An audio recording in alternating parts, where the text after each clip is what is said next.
Hello guys, welcome back to our YouTube channel. तो देखिए, मैं आपका दोस्त अभय आज आप लोगों के साथ लेकर आया हूँ वीडियो, जिसमें आज हम देखने वाले हैं जो दिल्ली यूनिवर्सिटी के स्टूडेंट हैं जिनके भी पास फाइनेंस फॉर एवरीवन सब्जेक्ट है।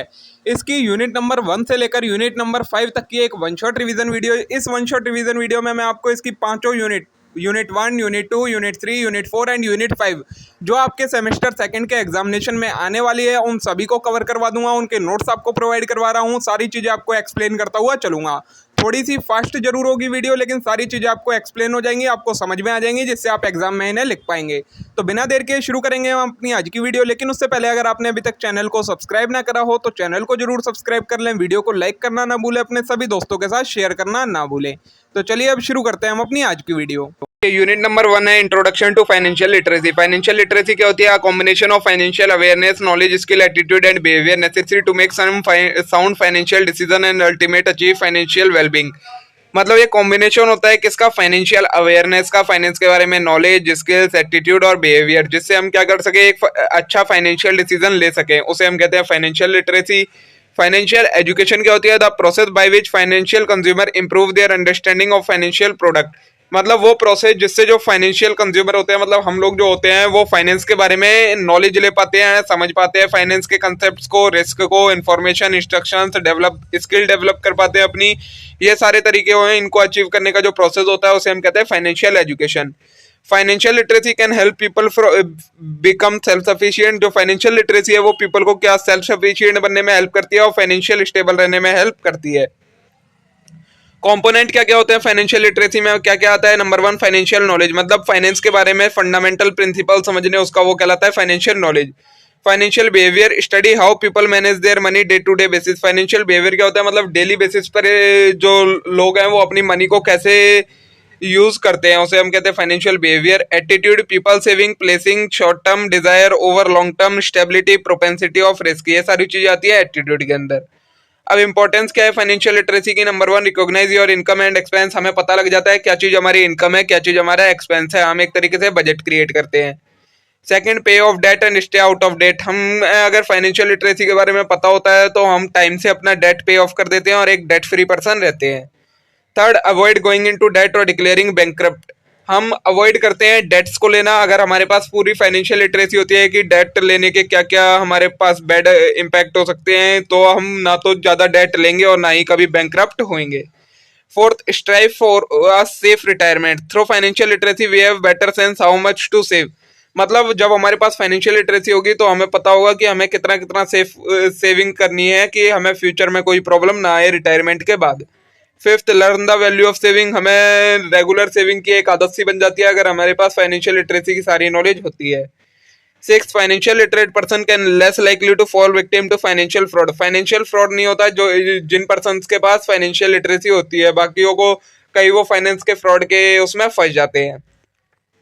Perquisites of financial literacy. Financial literacy होने के लिए क्या क्या जरूरी होता है? तो number 1 level of education. Money management is a personal talent that one develop over course of your life and is not something that everyone learn. सबसे पहले हमारे पास लेवल ऑफ एजुकेशन, मतलब हमारे पास मनी को मैनेज करने का टैलेंट होना चाहिए जो कि हम अपनी लाइफ में सीखते हैं। Deposit, funds, investing, taxation, budgeting, borrowing, ये सारी चीजें। सेकंड आता है कम्युनिकेशन एंड न्यूमरल्स स्किल। इसमें क्या क्या चीजें आती है? मतलब learn about financial issue, ask for guidance, budget knowledge, manage and checking savings account, invest for future, employ tool for financial management, employ available network, aware of credit, learn debt and loans, ये सारी चीजें आती है communication and numerical skills में। तो ये दोनों चीजें हमारे पास होनी जरूरी है, तभी हम फाइनेंशियल लिटरेसी कर सकते हैं।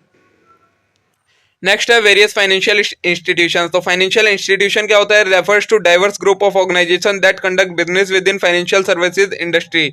मतलब वो इंस्टीट्यूशन जो, मतलब वो ऑर्गेनाइजेशन जो कि फाइनेंशियल सर्विस प्रोवाइड करवाती हैं उन्हें हम कहते हैं फाइनेंशियल इंस्टीट्यूशन।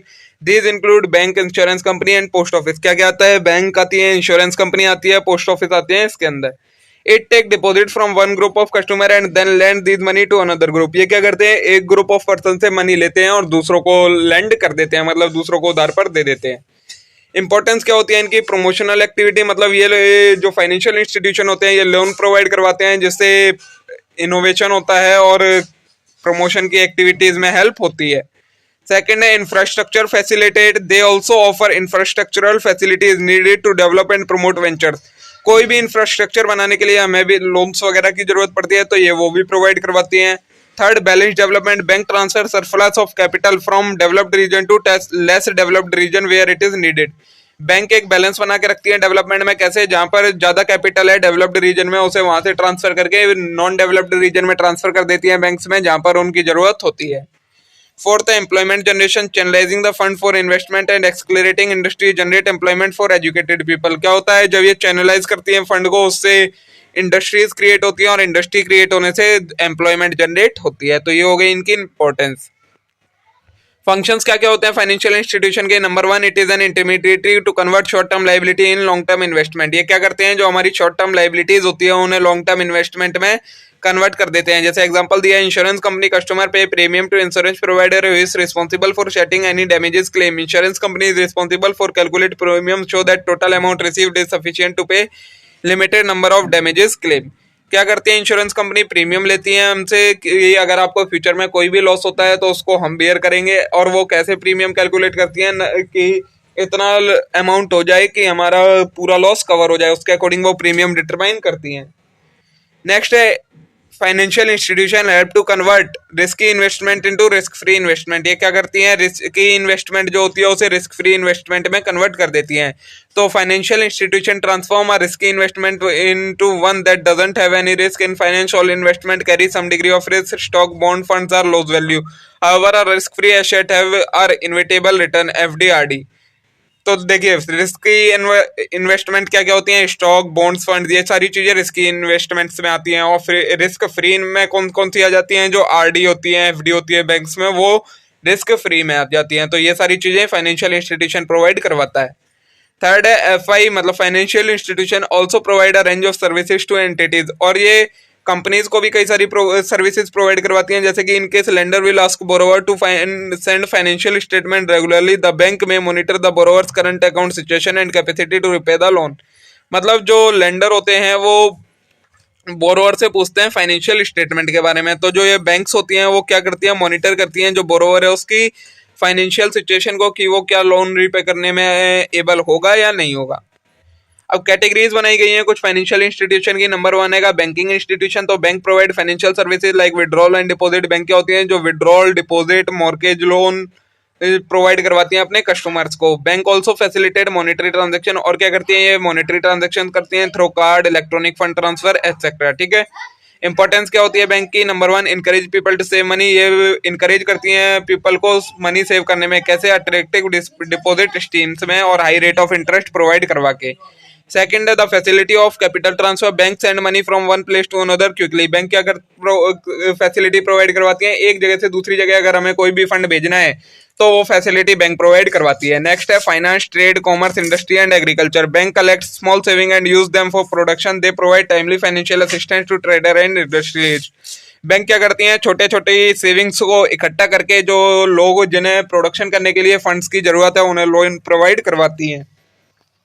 फोर्थ है एड टू गवर्नमेंट। बैंक और क्या होती हैं, तो बैंक फाइनेंशियल असिस्टेंस प्रोवाइड करवाती हैं गवर्नमेंट को। कैसे? गवर्नमेंट के बॉन्ड्स खरीद कर, सर्टिफिकेट, डिबेंचर्स, ये सारी चीजें खरीद कर और बेच कर। ठीक है। बैंक्स हमारे पास सेंट्रल बैंक है, सबसे पहले सेंट्रल बैंक ऑफ इंडिया जिसे हम आरबीआई कहते हैं। फंक्शंस क्या क्या हैं आरबीआई के? Regulate supply of money, money की सप्लाई को रेगुलेट करना। Looks after the money of central government, central government की मनी को एक तरीके से रेगुलेट करना, मेंटेन करना। Third, issuer of notes except ₹1। Notes issue करती है सिर्फ ₹1 के नोट को छोड़ के, बाकी सारे नोट सेंट्रल बैंक इशू करती है। Control the functions of all bank, सभी बैंकों के फंक्शंस को कंट्रोल करती है। एडवाइजरी ऑफ गवर्नमेंट, गवर्नमेंट की एडवाइजरी होती है आरबीआई। फिर होती है हमारे पास कमर्शियल बैंक। तो ये कौन होते हैं? They accept deposit, offer to check, account service, does business and personal, mortgage loan, open saving account of individual. ये क्या करती हैं, कस्टमर से डिपॉजिट लेती हैं, लोन प्रोवाइड करवाती हैं और उन्हें अकाउंट सर्विसेज प्रोवाइड करवाती हैं, उनके सेविंग्स अकाउंट खोलते हैं। दीज आर ऑफ तीन टाइप की कमर्शियल बैंक होती है, पब्लिक सेक्टर, प्राइवेट सेक्टर और फॉरेन बैंक। फिर आती है हमारे पास नेक्स्ट कोऑपरेटिव बैंक्स। तो it is small seed financial entity whose member are bank owners and customers. They are regulated by RBI and registered under state cooperative acts. मतलब ये छोटी फाइनेंशियल एंटिटी होती है एक तरीके से, जिसके मेंबर कौन कौन होते हैं, या तो बैंक के ओनर या फिर कस्टमर। इन्हें रेगुलेट करता है आरबीआई और ये रजिस्टर्ड होती हैं स्टेट कोऑपरेटिव एक्ट के अंदर। ठीक है। नेक्स्ट आता है हमारा, ये तो हो गया सारा बैंकिंग सेक्टर के बारे में। नेक्स्ट सेक्टर आता है हमारा इंश्योरेंस सेक्टर। तो इंश्योरेंस सेक्टर क्या होता है? Insurance is the contract between two parties. Insurance एक कॉन्ट्रैक्ट होता है दो पार्टी के बीच में। The individual is called insured. जो पर्सन इंश्योरेंस करवाता है उसे हम इंश्योर्ड कहते हैं। जो कंपनी इंश्योरेंस करती है उसे इंश्योरर कहा जाता है। तो insurance company assure to make good the insured loss on accident. Insured person का जो भी लॉस होगा तो इंश्योरेंस कंपनी उसे एश्योरेंस देती है कि जो तुम्हें लॉस होगा उसे हम कंप्लीट करके देंगे, बट उसके बदले में तुम्हें हमें प्रीमियम देना पड़ेगा। इंपॉर्टेंस क्या होती है? Number one, spreads risk. Insurance company promise to safeguard investor lives and property. मतलब ये इंश्योरेंस कंपनी होती हैं वो रिस्क के अगेंस्ट सिक्योरिटी प्रोवाइड करवाती हैं कि अगर तुम्हारा लाइफ से या प्रॉपर्टी से किसी का भी रिस्क हुआ तो हम तुम्हें सेफ्टी प्रोवाइड करवाएंगे। Second, assurance assets and financial risk associate with public और private sector are covered by insurance company. जो प्राइवेट और पब्लिक सेक्टर होते हैं उनके जो एसेट्स होते हैं उनमें भी फाइनेंशियल रिस्क होता है तो उन्हें भी ये एश्योरेंस प्रोवाइड करवाते हैं। Third, legal prerequisites. In many circumstances law mandatory the purchase of insurance. कई सारे केसेस ऐसे हैं जहां पर लॉ ने मैंडेटरी कर रखा है कि तुम्हें इंश्योरेंस लेना ही पड़ेगा, तो वहां पर ये लीगल परक्यूजेट्स का काम करती हैं। फोर्थ है capital formation. Policy holder premium are pooled to serve as insurance form initial investment capital. तो ये कैपिटल फॉर्म कैसे करती हैं? जितनी भी प्रीमियम इन्हें मिलती है ये जो पॉलिसी होल्डर देते हैं उन्हें ये सबको इकट्ठा करके किसी बॉन्ड्स में या सिक्योरिटी में इन्वेस्ट कर देती हैं, तो ये कैपिटल फॉर्मेशन हो जाता है। प्रिंसिपल क्या क्या होते हैं इंश्योरेंस सेक्टर के? Number one, principle of trust. ये क्या होता है? Insurance company contract require mutual trust. मतलब जो पार्टीज कर रही हैं, मतलब इंश्योरेंस कंपनी और जो पर्सन इंश्योरेंस करवा रहा है, उन दोनों के बीच में म्यूचुअल ट्रस्ट होना चाहिए। मतलब सारी चीजें डिस्क्लोज होनी चाहिए, कोई भी चीज छुपी हुई होनी नहीं चाहिए। ठीक है। Second, principle of insurable interest. Means इसमें क्या होता है? जो पर्सन इंश्योरेंस करवा रहा है जिस किसी भी चीज का, उसका उसमें इंश्योरेबल इंटरेस्ट होना चाहिए। मतलब अगर उसको कोई लॉस हो तो उसे फील वगैरह होना चाहिए कि हाँ ये मेरी चीज खराब हुई है। ये नहीं होना चाहिए कि हाँ इसका तो इंश्योरेंस है, हो जाने दो, इसे खराब, कोई दिक्कत नहीं है। ठीक है। नेक्स्ट है प्रिंसिपल ऑफ कंपनसेशन। तो ये क्या होता है? Compensation means indemnity against loss. This principle states that insurance company cannot compensate an insured person more than their economic loss. मतलब ये प्रिंसिपल ये कहता है कि इंश्योरेंस कंपनी किसी भी पर्सन को उसके लॉस से ज्यादा कंपनसेट नहीं कर सकती। मतलब जितने अमाउंट तक का लॉस हुआ है उतना, या उससे कम जितने का भी इंश्योरेंस है उतने तक का लॉस के लिए कंपनसेट कर सकती है, उससे ज्यादा का कंपनसेशन नहीं दे सकती। फोर्थ है प्रिंसिपल ऑफ सब्सटीट्यूशन। तो this principle allow the insured to collect amount from third party responsible for loss. ये क्या प्रिंसिपल कहता है कि अगर किसी थर्ड पर्सन की वजह से पॉलिसी होल्डर को लॉस हुआ है तो तुम उसे तो कंपनसेट कर दो, बाकी बाद में तुम जिस पर्सन की वजह से लॉस हुआ है उससे डैमेजेस क्लेम कर सकते हो, उसे थर्ड पार्टी को रिस्पॉन्सिबल कर सकते हो लॉस के लिए। फिफ्थ है प्रिंसिपल ऑफ कंट्रीब्यूशन। तो इसमें क्या होता है? अगर एक पॉलिसी होल्डर ने एक से ज्यादा इंश्योरेंस ले रखे हैं किसी भी सब्जेक्ट मैटर के, तो फिर उसे सभी से मिलाकर उतना लॉस मिलना चाहिए जितना उसका टोटल लॉस हुआ है। सभी का कंट्रीब्यूशन होना चाहिए, सभी पॉलिसी कंपनी होगा, ना कि वो सिर्फ या तो एक से ले ले या फिर सबसे उतना उतना ले ले, ऐसा नहीं हो सकता। नेक्स्ट आता है हमारा पोस्टल सेक्टर। इंश्योरेंस सेक्टर और बैंकिंग सेक्टर हो गया हमारा। अब आएगा पोस्टल सेक्टर। तो नंबर वन, इन्वेस्ट, इसकी इंपॉर्टेंस बताइए पोस्टल सेक्टर की। Investment scope. ये क्या होता है? Indian postal services offer enormous investment की अपॉर्चुनिटीज। जो इंडियन पोस्टल हैगी वो भी कई सारी इन्वेस्टमेंट अपॉर्चुनिटीज प्रोवाइड करवाती है पीपल्स को। Number second, safe and fixed return. तो postal office saving plans are simple and require little paper work. जो पोस्टल ऑफिस की सेविंग प्लान होते हैं वो बहुत ही ज्यादा लिटिल पेपर वर्क, मतलब फॉर्मेलिटीज की जरूरत नहीं होती है, और ये हमें सेफ्टी प्रोवाइड करवाते हैं फिक्स्ड रेट देकर रिटर्न पर। थर्ड है स्टेबल रिटर्न। तो जो ये रिटर्न प्रोवाइड करवाते हैं वो स्टेबल होते हैं, गारंटेड रिटर्न होते हैं। फोर्थ है financial services. Post office provide banking, money transfer, saving, deposit to assist industry and commerce. तो फाइनेंशियल सर्विसेज भी ये प्रोवाइड करवाते हैं। कैसी, कौन कौन सी? पोस्ट ऑफिस की मतलब पोस्ट ऑफिस प्रोवाइड करवाती है, बैंकिंग, मनी ट्रांसफर, ये सारी सर्विसेज भी प्रोवाइड करवाती हैं। Fifth, national connectivity. मतलब it service have connected and developed nation. इससे क्या होता है? इसकी सर्विसेज से जो नेशन है वो एक दूसरे से कनेक्ट हो जाता है और डेवलप होता है। नेक्स्ट आएगा हमारा मोबाइल ऐप्स। तीन चीजें हमने देख ली, बैंकिंग सेक्टर, पोस्टल सेक्टर और इंश्योरेंस सेक्टर। अब आएगा हमारे पास मोबाइल ऐप। तो मोबाइल ऐप की क्या इंपॉर्टेंस होती है? Number one, fast services. Mobile app से हमारी जो वर्किंग हो गई है वो फास्ट हो गई है। सेकंड ट्रस्टी वर्दी, मतलब हमारे को ट्रस्ट होता है कि इससे ट्रांजेक्शन हमने करी है तो ये ट्रस्ट वर्दी ट्रांजेक्शन हुई है। थर्ड हैगा एट ऑल आर, मतलब हर समय अवेलेबल होता है, हम कभी भी इससे कोई भी ट्रांजेक्शन कर सकते हैं, कुछ भी चीज इससे कर सकते हैं। Fourth, scheduling intelligent mobile apps enable user to handle finance, insurance and postal services, मतलब हम अपना मोबाइल ऐप से अपने फाइनेंस को, इंश्योरेंस को, पोस्टल सर्विसेज को, सभी को हैंडल कर सकते हैं। नेक्स्ट है needs of availing financial services from bank, insurance company and postal services, जरूरत क्या होती है हमें फाइनेंशियल सर्विसेज लेने की, बैंक से, इंश्योरेंस से या किसी भी पोस्टल सर्विसेज से। Number one, financial institution provide banking and financial solution and services to all member of society without bias, मतलब इनमें कोई भी तरीके का बायस नहीं होता, कोई भी तरीके का फ्रॉड नहीं होता, इसलिए हम ले सकते हैं। नेक्स्ट है its primary objective to ensure that no community member is excluded by denying them to essential financial assistance regardless their ability to pay, मतलब ये एक तरीके से इंश्योर करते हैं कि जिसको भी फाइनेंस की जरूरत है उसे फाइनेंस मिलना ही चाहिए। थर्ड है RBI issue a direction to all bank requiring them to offer saving account to those member of who are economically disadvantage, मतलब आरबीआई इंश्योर करती है कि सभी बैंक सभी पर्सन्स को सेविंग अकाउंट की फैसिलिटी दे, जिस अगर कोई इकोनॉमिकली डिसएडवांटेज पर्सन है उससे भी सेविंग अकाउंट खुलवाना चाहिए, खोल सकता है वो भी। नेक्स्ट है insurance sector aim to safeguard a person और his family from financial loss, insurance sector क्या करता है, उसकी फैमिली को, उस पर्सन को किसी भी फाइनेंशियल लॉस से या किसी भी टाइप के एक्सीडेंट से बचाता है। इंश्योरेंस प्लान में क्या क्या आता है, medical emergency, hospitalisation, illness, medical care, ये सारी चीजें उसमें इंक्लूड होती हैं।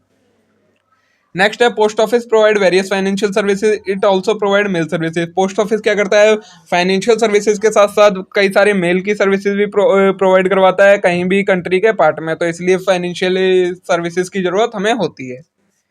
नेक्स्ट है फाइनेंशियल प्लानिंग एंड बजटिंग, ये क्या होता है, नंबर वन स्कार्सिटी आएगा हमारे पास, a situation where there is limited supply of resource and high demand, scarcity क्या होती है, जब सप्लाई लिमिटेड हो और डिमांड ज्यादा हो तो उसे हम स्कार्सिटी कहते हैं। Consumer are being forced by scarcity to decide how to allocate resource to satisfy as many of their want and requirement, तो कंज्यूमर को क्या होता है कि अब उसे फोर्स किया जाता है कि तुम अपने इतने ही रिसोर्सेज में अपने जो डिमांड ज्यादा जरूरी है उसे फुलफिल कर लो और बाकी डिमांड को एक तरीके से सेक्रीफाइस कर दो। नेक्स्ट है financial planning, number one, it is defined as act of evaluating the necessary capital and figuring out its competition. Financial planning क्या होती है, इवेल्युएशन करना कि हमारे पास कितनी कैपिटल है और उसे फिर अपने कंपटीशन के अकॉर्डिंग इन्वेस्ट करना। It is the process of stabilising company's financial strategy with regard to raising, investing and managing capital. ये क्या होता है, तो एक प्रोसेस होता है कि कंपनी की जो फाइनेंशियल मतलब चीजें हैं, मतलब जो भी कैपिटल वगैरह है उसे कैसे हमें इन्वेस्ट करना है, उसकी एक स्ट्रेटेजी होती है financial planning. Goals of financial planning are calculating necessary capital, goals क्या होते हैं फाइनेंशियल प्लानिंग के कि हमें कितनी कैपिटल की जरूरत है, किस टाइप के कैपिटल स्ट्रक्चर होना चाहिए, developing financial policies, efficiently use of resources to maximise return, ये सारी चीजें गोल्स हैं फाइनेंशियल प्लानिंग के। इंपॉर्टेंस और नीड्स क्या है फाइनेंशियल प्लानिंग की, number one, necessary finance must be raise, जितने हमें फाइनेंस की जरूरत होती है हमें उतना फाइनेंस रेज करना चाहिए। It help to guarantee a proper balance between, तो ये किस में हेल्प करता है, कैश के इनफ्लो और आउटफ्लो में एक बैलेंस बना के रखने में हेल्प करता है। नेक्स्ट है it make possible for financial service provider to invest with ease in business, तो जो फाइनेंशियल सर्विस प्रोवाइडर होते हैं वो आराम से बिजनेस में इन्वेस्ट कर सके तो हमें फाइनेंशियल प्लानिंग करनी पड़ती है। Fourth, it enable development and growth of and expansion strategy, इससे क्या होता है, ग्रोथ और डेवलपमेंट होता है किसी भी बिजनेस का। फिफ्थ है it is simple to overcome the risk caused by shifting market pattern, अगर मार्केट के पैटर्न को चेंज होने में कोई हमें रिस्क होता है तो ये उस रिस्क को ओवरकम करवा लेते हैं। फिर सिक्स्थ है it add to lowering uncertainties, और ये अनसर्टेनिटीज को भी कम कर देता है।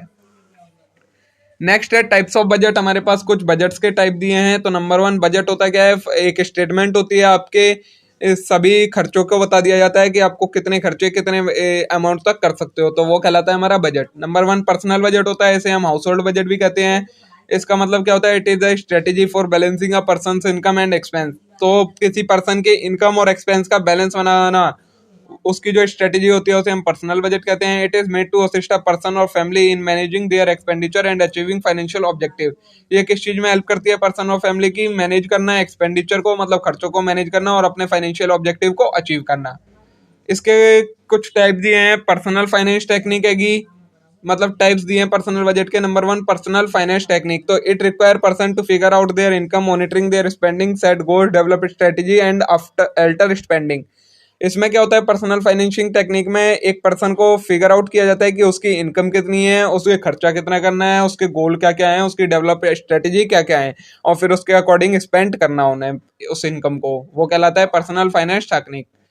बी है 50-30-20 बजट, तो it is a strategy that separate personal expenditure into 3 category. इसमें क्या होता है, ये एक स्ट्रेटेजी होती है जिसमें पर्सनल एक्सपेंडिचर जो भी आपका खर्चा है उसे 3 हिस्सों में बांट लेना है, needs, wants and savings. After that जो 50% है नेट इनकम का, उसे हमें नीड्स को फुलफिल करने में लगा देना चाहिए, 30% हमें अपनी वांट्स को सेटिस्फाई करने में लगा देना चाहिए, और 20% को सेव कर लेना चाहिए टोटल इनकम का। ठीक है। सी है 80-20 मेथड, तो अंदर इसके अंदर क्या होता है, 20% ऑफ नेट इनकम को हम सेव कर लेते हैं, उसके बाद जो बचता है उसे हम अपने डेली लाइफ में एक्सपेंड कर देते हैं। फोर्थ है बजटिंग यूजिंग envelope method, तो people are required to separate their net income into different category, withdraw the money designated for each category and place it in a envelope। इसमें क्या होता है, मतलब पर्सन की नेट इनकम को कई सारी कैटेगरी में डिवाइड कर दिया जाता है, और सभी खर्चों के लिए एक अलग से एनवेलप में, मतलब अलग पैसा करके रख दिया जाता है कि इस खर्चे के लिए ये पैसा यूज होगा, इस खर्चे के लिए ये पैसा यूज होगा, तो उसे हम कहते हैं budgeting using envelope method. Fifth है जीरो बेस्ड बजटिंग। इसमें क्या होता है, all net income must be used before any expense, मतलब खर्चे से पहले ही सारी नेट इनकम को यूज कर लेना, वो कहलाता है जीरो बेस्ड बजटिंग। ठीक है। सेकंड टाइप का बजट है फैमिली बजट, तो ये क्या होता है, a budget is a plan for our all financial transaction including both inflow and outflow of funds. ये एक बजट प्लान होता है, सभी फाइनेंशियल ट्रांजैक्शन जो हम करते हैं उनका इनफ्लो या आउटफ्लो का, उसकी एक स्ट्रेटेजी होती है। Strategy is developed for entire house hold using family budget, पूरे हाउस होल्ड के लिए फैमिली बजट की स्ट्रेटेजी फॉलो की जाती है। इसमें 3 स्टेप्स होते हैं। लिस्ट योर इनकम, इनकम को लिस्ट करना, मतलब हमारा कहाँ कहाँ से पैसा आएगा। सेकंड, लिस्ट एक्सपेंस, जो जो खर्चे हैं वो सारे लिखना। फिर इनकम को एक्सपेंसेस में से सब्ट्रैक्ट कर देना, तो हमारे पास बच जाएगा कि हमारी कितनी सेविंग होएगी, तो वो कहलाता है फैमिली बजटिंग। थर्ड है बिजनेस बजट। ये क्या होता है, तो it aids the owner in determining whether it is sufficient capital to support operation. ये बिजनेस बजट क्या होता है, तो ये एक तरीके से हेल्प करता है बिजनेस ओनर की कि क्या हमारे पास सफिशिएंट कैपिटल है कि हम अपने सारे खर्चे पूरे कर पाए, तो वो कहलाता है business budget. A company without budget risk the danger of over spending, under spending और अंडर सेविंग। अगर बिजनेस का बजट नहीं होगा तो उसे किस चीज का खर्चा रहेगा, ओवर स्पेंडिंग हो जाएगी, या फिर अंडर स्पेंडिंग रहेगी, या अंडर सेविंग्स रहेंगी। After every few month budget should be reviewed and new supplier should investigated.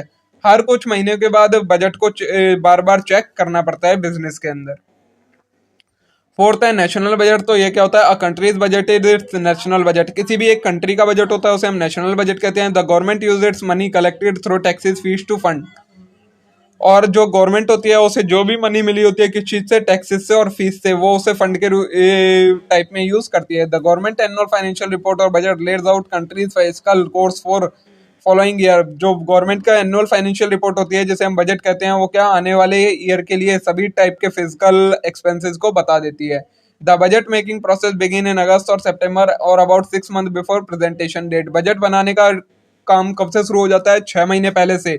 जिस दिन हमें बजट को देना है उससे 6 महीने पहले से बजट बनाने का काम स्टार्ट हो जाता है। It must be approved by both house, और उसे दोनों हाउसों में अप्रूव्ड होने की जरूरत होती है।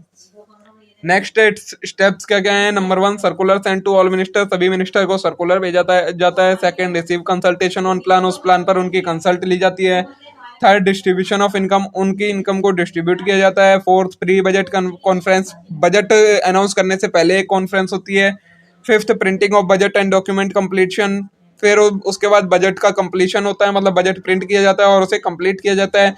सिक्स्थ स्टेप आपका प्रेजेंटेशन ऑफ बजट, उसके बाद बजट को प्रेजेंट कर दिया जाता है। प्लानिंग एंड बजटिंग प्रोसेस है हमारे पास, तो planning and budgeting are analytical tool that aid in the creation of bottom up budget and that serve as framework for our organization operation as well as top down goals.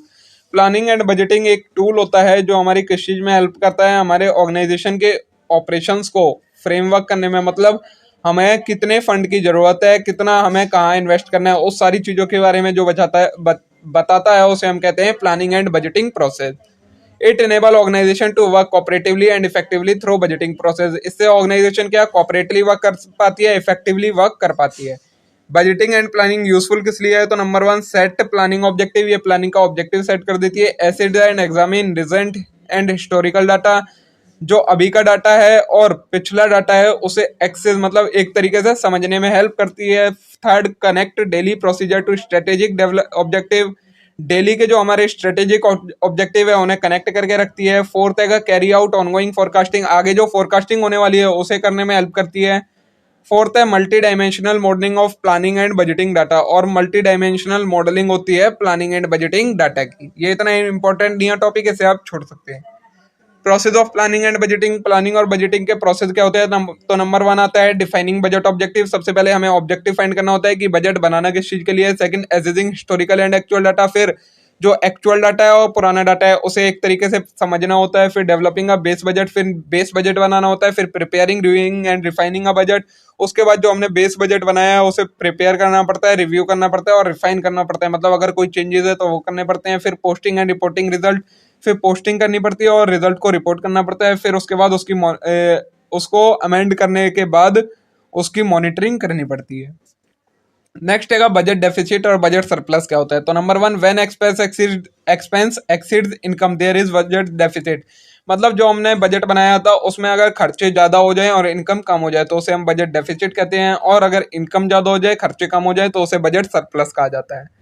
Effect क्या होते हैं budget deficit के? अगर budget deficit हो जाएगा तो individual, business and general income are all impacted by, सभी को इसका इम्पैक्ट होता है, इंडिविजुअल हो चाहे बिजनेस हो चाहे इकोनॉमी हो पूरी कंट्री की, सभी को बजट डेफिसिट का इफेक्ट होता है। Second, the government may reduce spending on social program to reduce deficit, और इस बजट डेफिसिट को कम करने के लिए गवर्नमेंट क्या करेगी? जो सोशल प्रोग्राम्स पर खर्चा करती है उस खर्चे को कम कर देगी। इन्फ्लेशन और rising in prices main cause of, ये होता किस वजह से बजट डेफिसिट? जब इन्फ्लेशन हो जाता है तो उसकी वजह से बजट डेफिसिट हो जाता है। अब टाइप्स होंगे बजट डेफिसिट के। नंबर 1, फिजिकल डेफिसिट, तो ये क्या होता है? डिफरेंस बिटवीन टोटल एक्सपेंडिचर और टोटल इनकम के बीच में जो डिफरेंस होता है उसे हम फिजिकल डेफिसिट कहते हैं। इसके कॉन्सिक्वेंसेज क्या क्या होते हैं? नंबर 1, डेट ट्रैप हो जाता है, इन्फ्लेशन बढ़ जाता है। थर्ड है foreign dependence, the government also take loan from other nation, increase dependence on foreign nation, government क्या करती है? दूसरे नेशन से लोन ले लेती है जिससे उनकी डिपेंडेंस बढ़ जाती है फॉरेन नेशन पर। फोर्थ है हैम्पर फ्यूचर ग्रोथ, और जो फ्यूचर की ग्रोथ है वो रुक जाती है। तो future growth is hamper by borrowing, borrowing से फ्यूचर की ग्रोथ रुक जाती है। तो ये इफेक्ट्स होंगे, 4 इफेक्ट होंगे, debt trap, inflation, forgoing dependence, वो फॉरेन डिपेंडेंस और हैम्पर फ्यूचर ग्रोथ की बजट डेफिसिट के क्या क्या इफेक्ट होते हैं।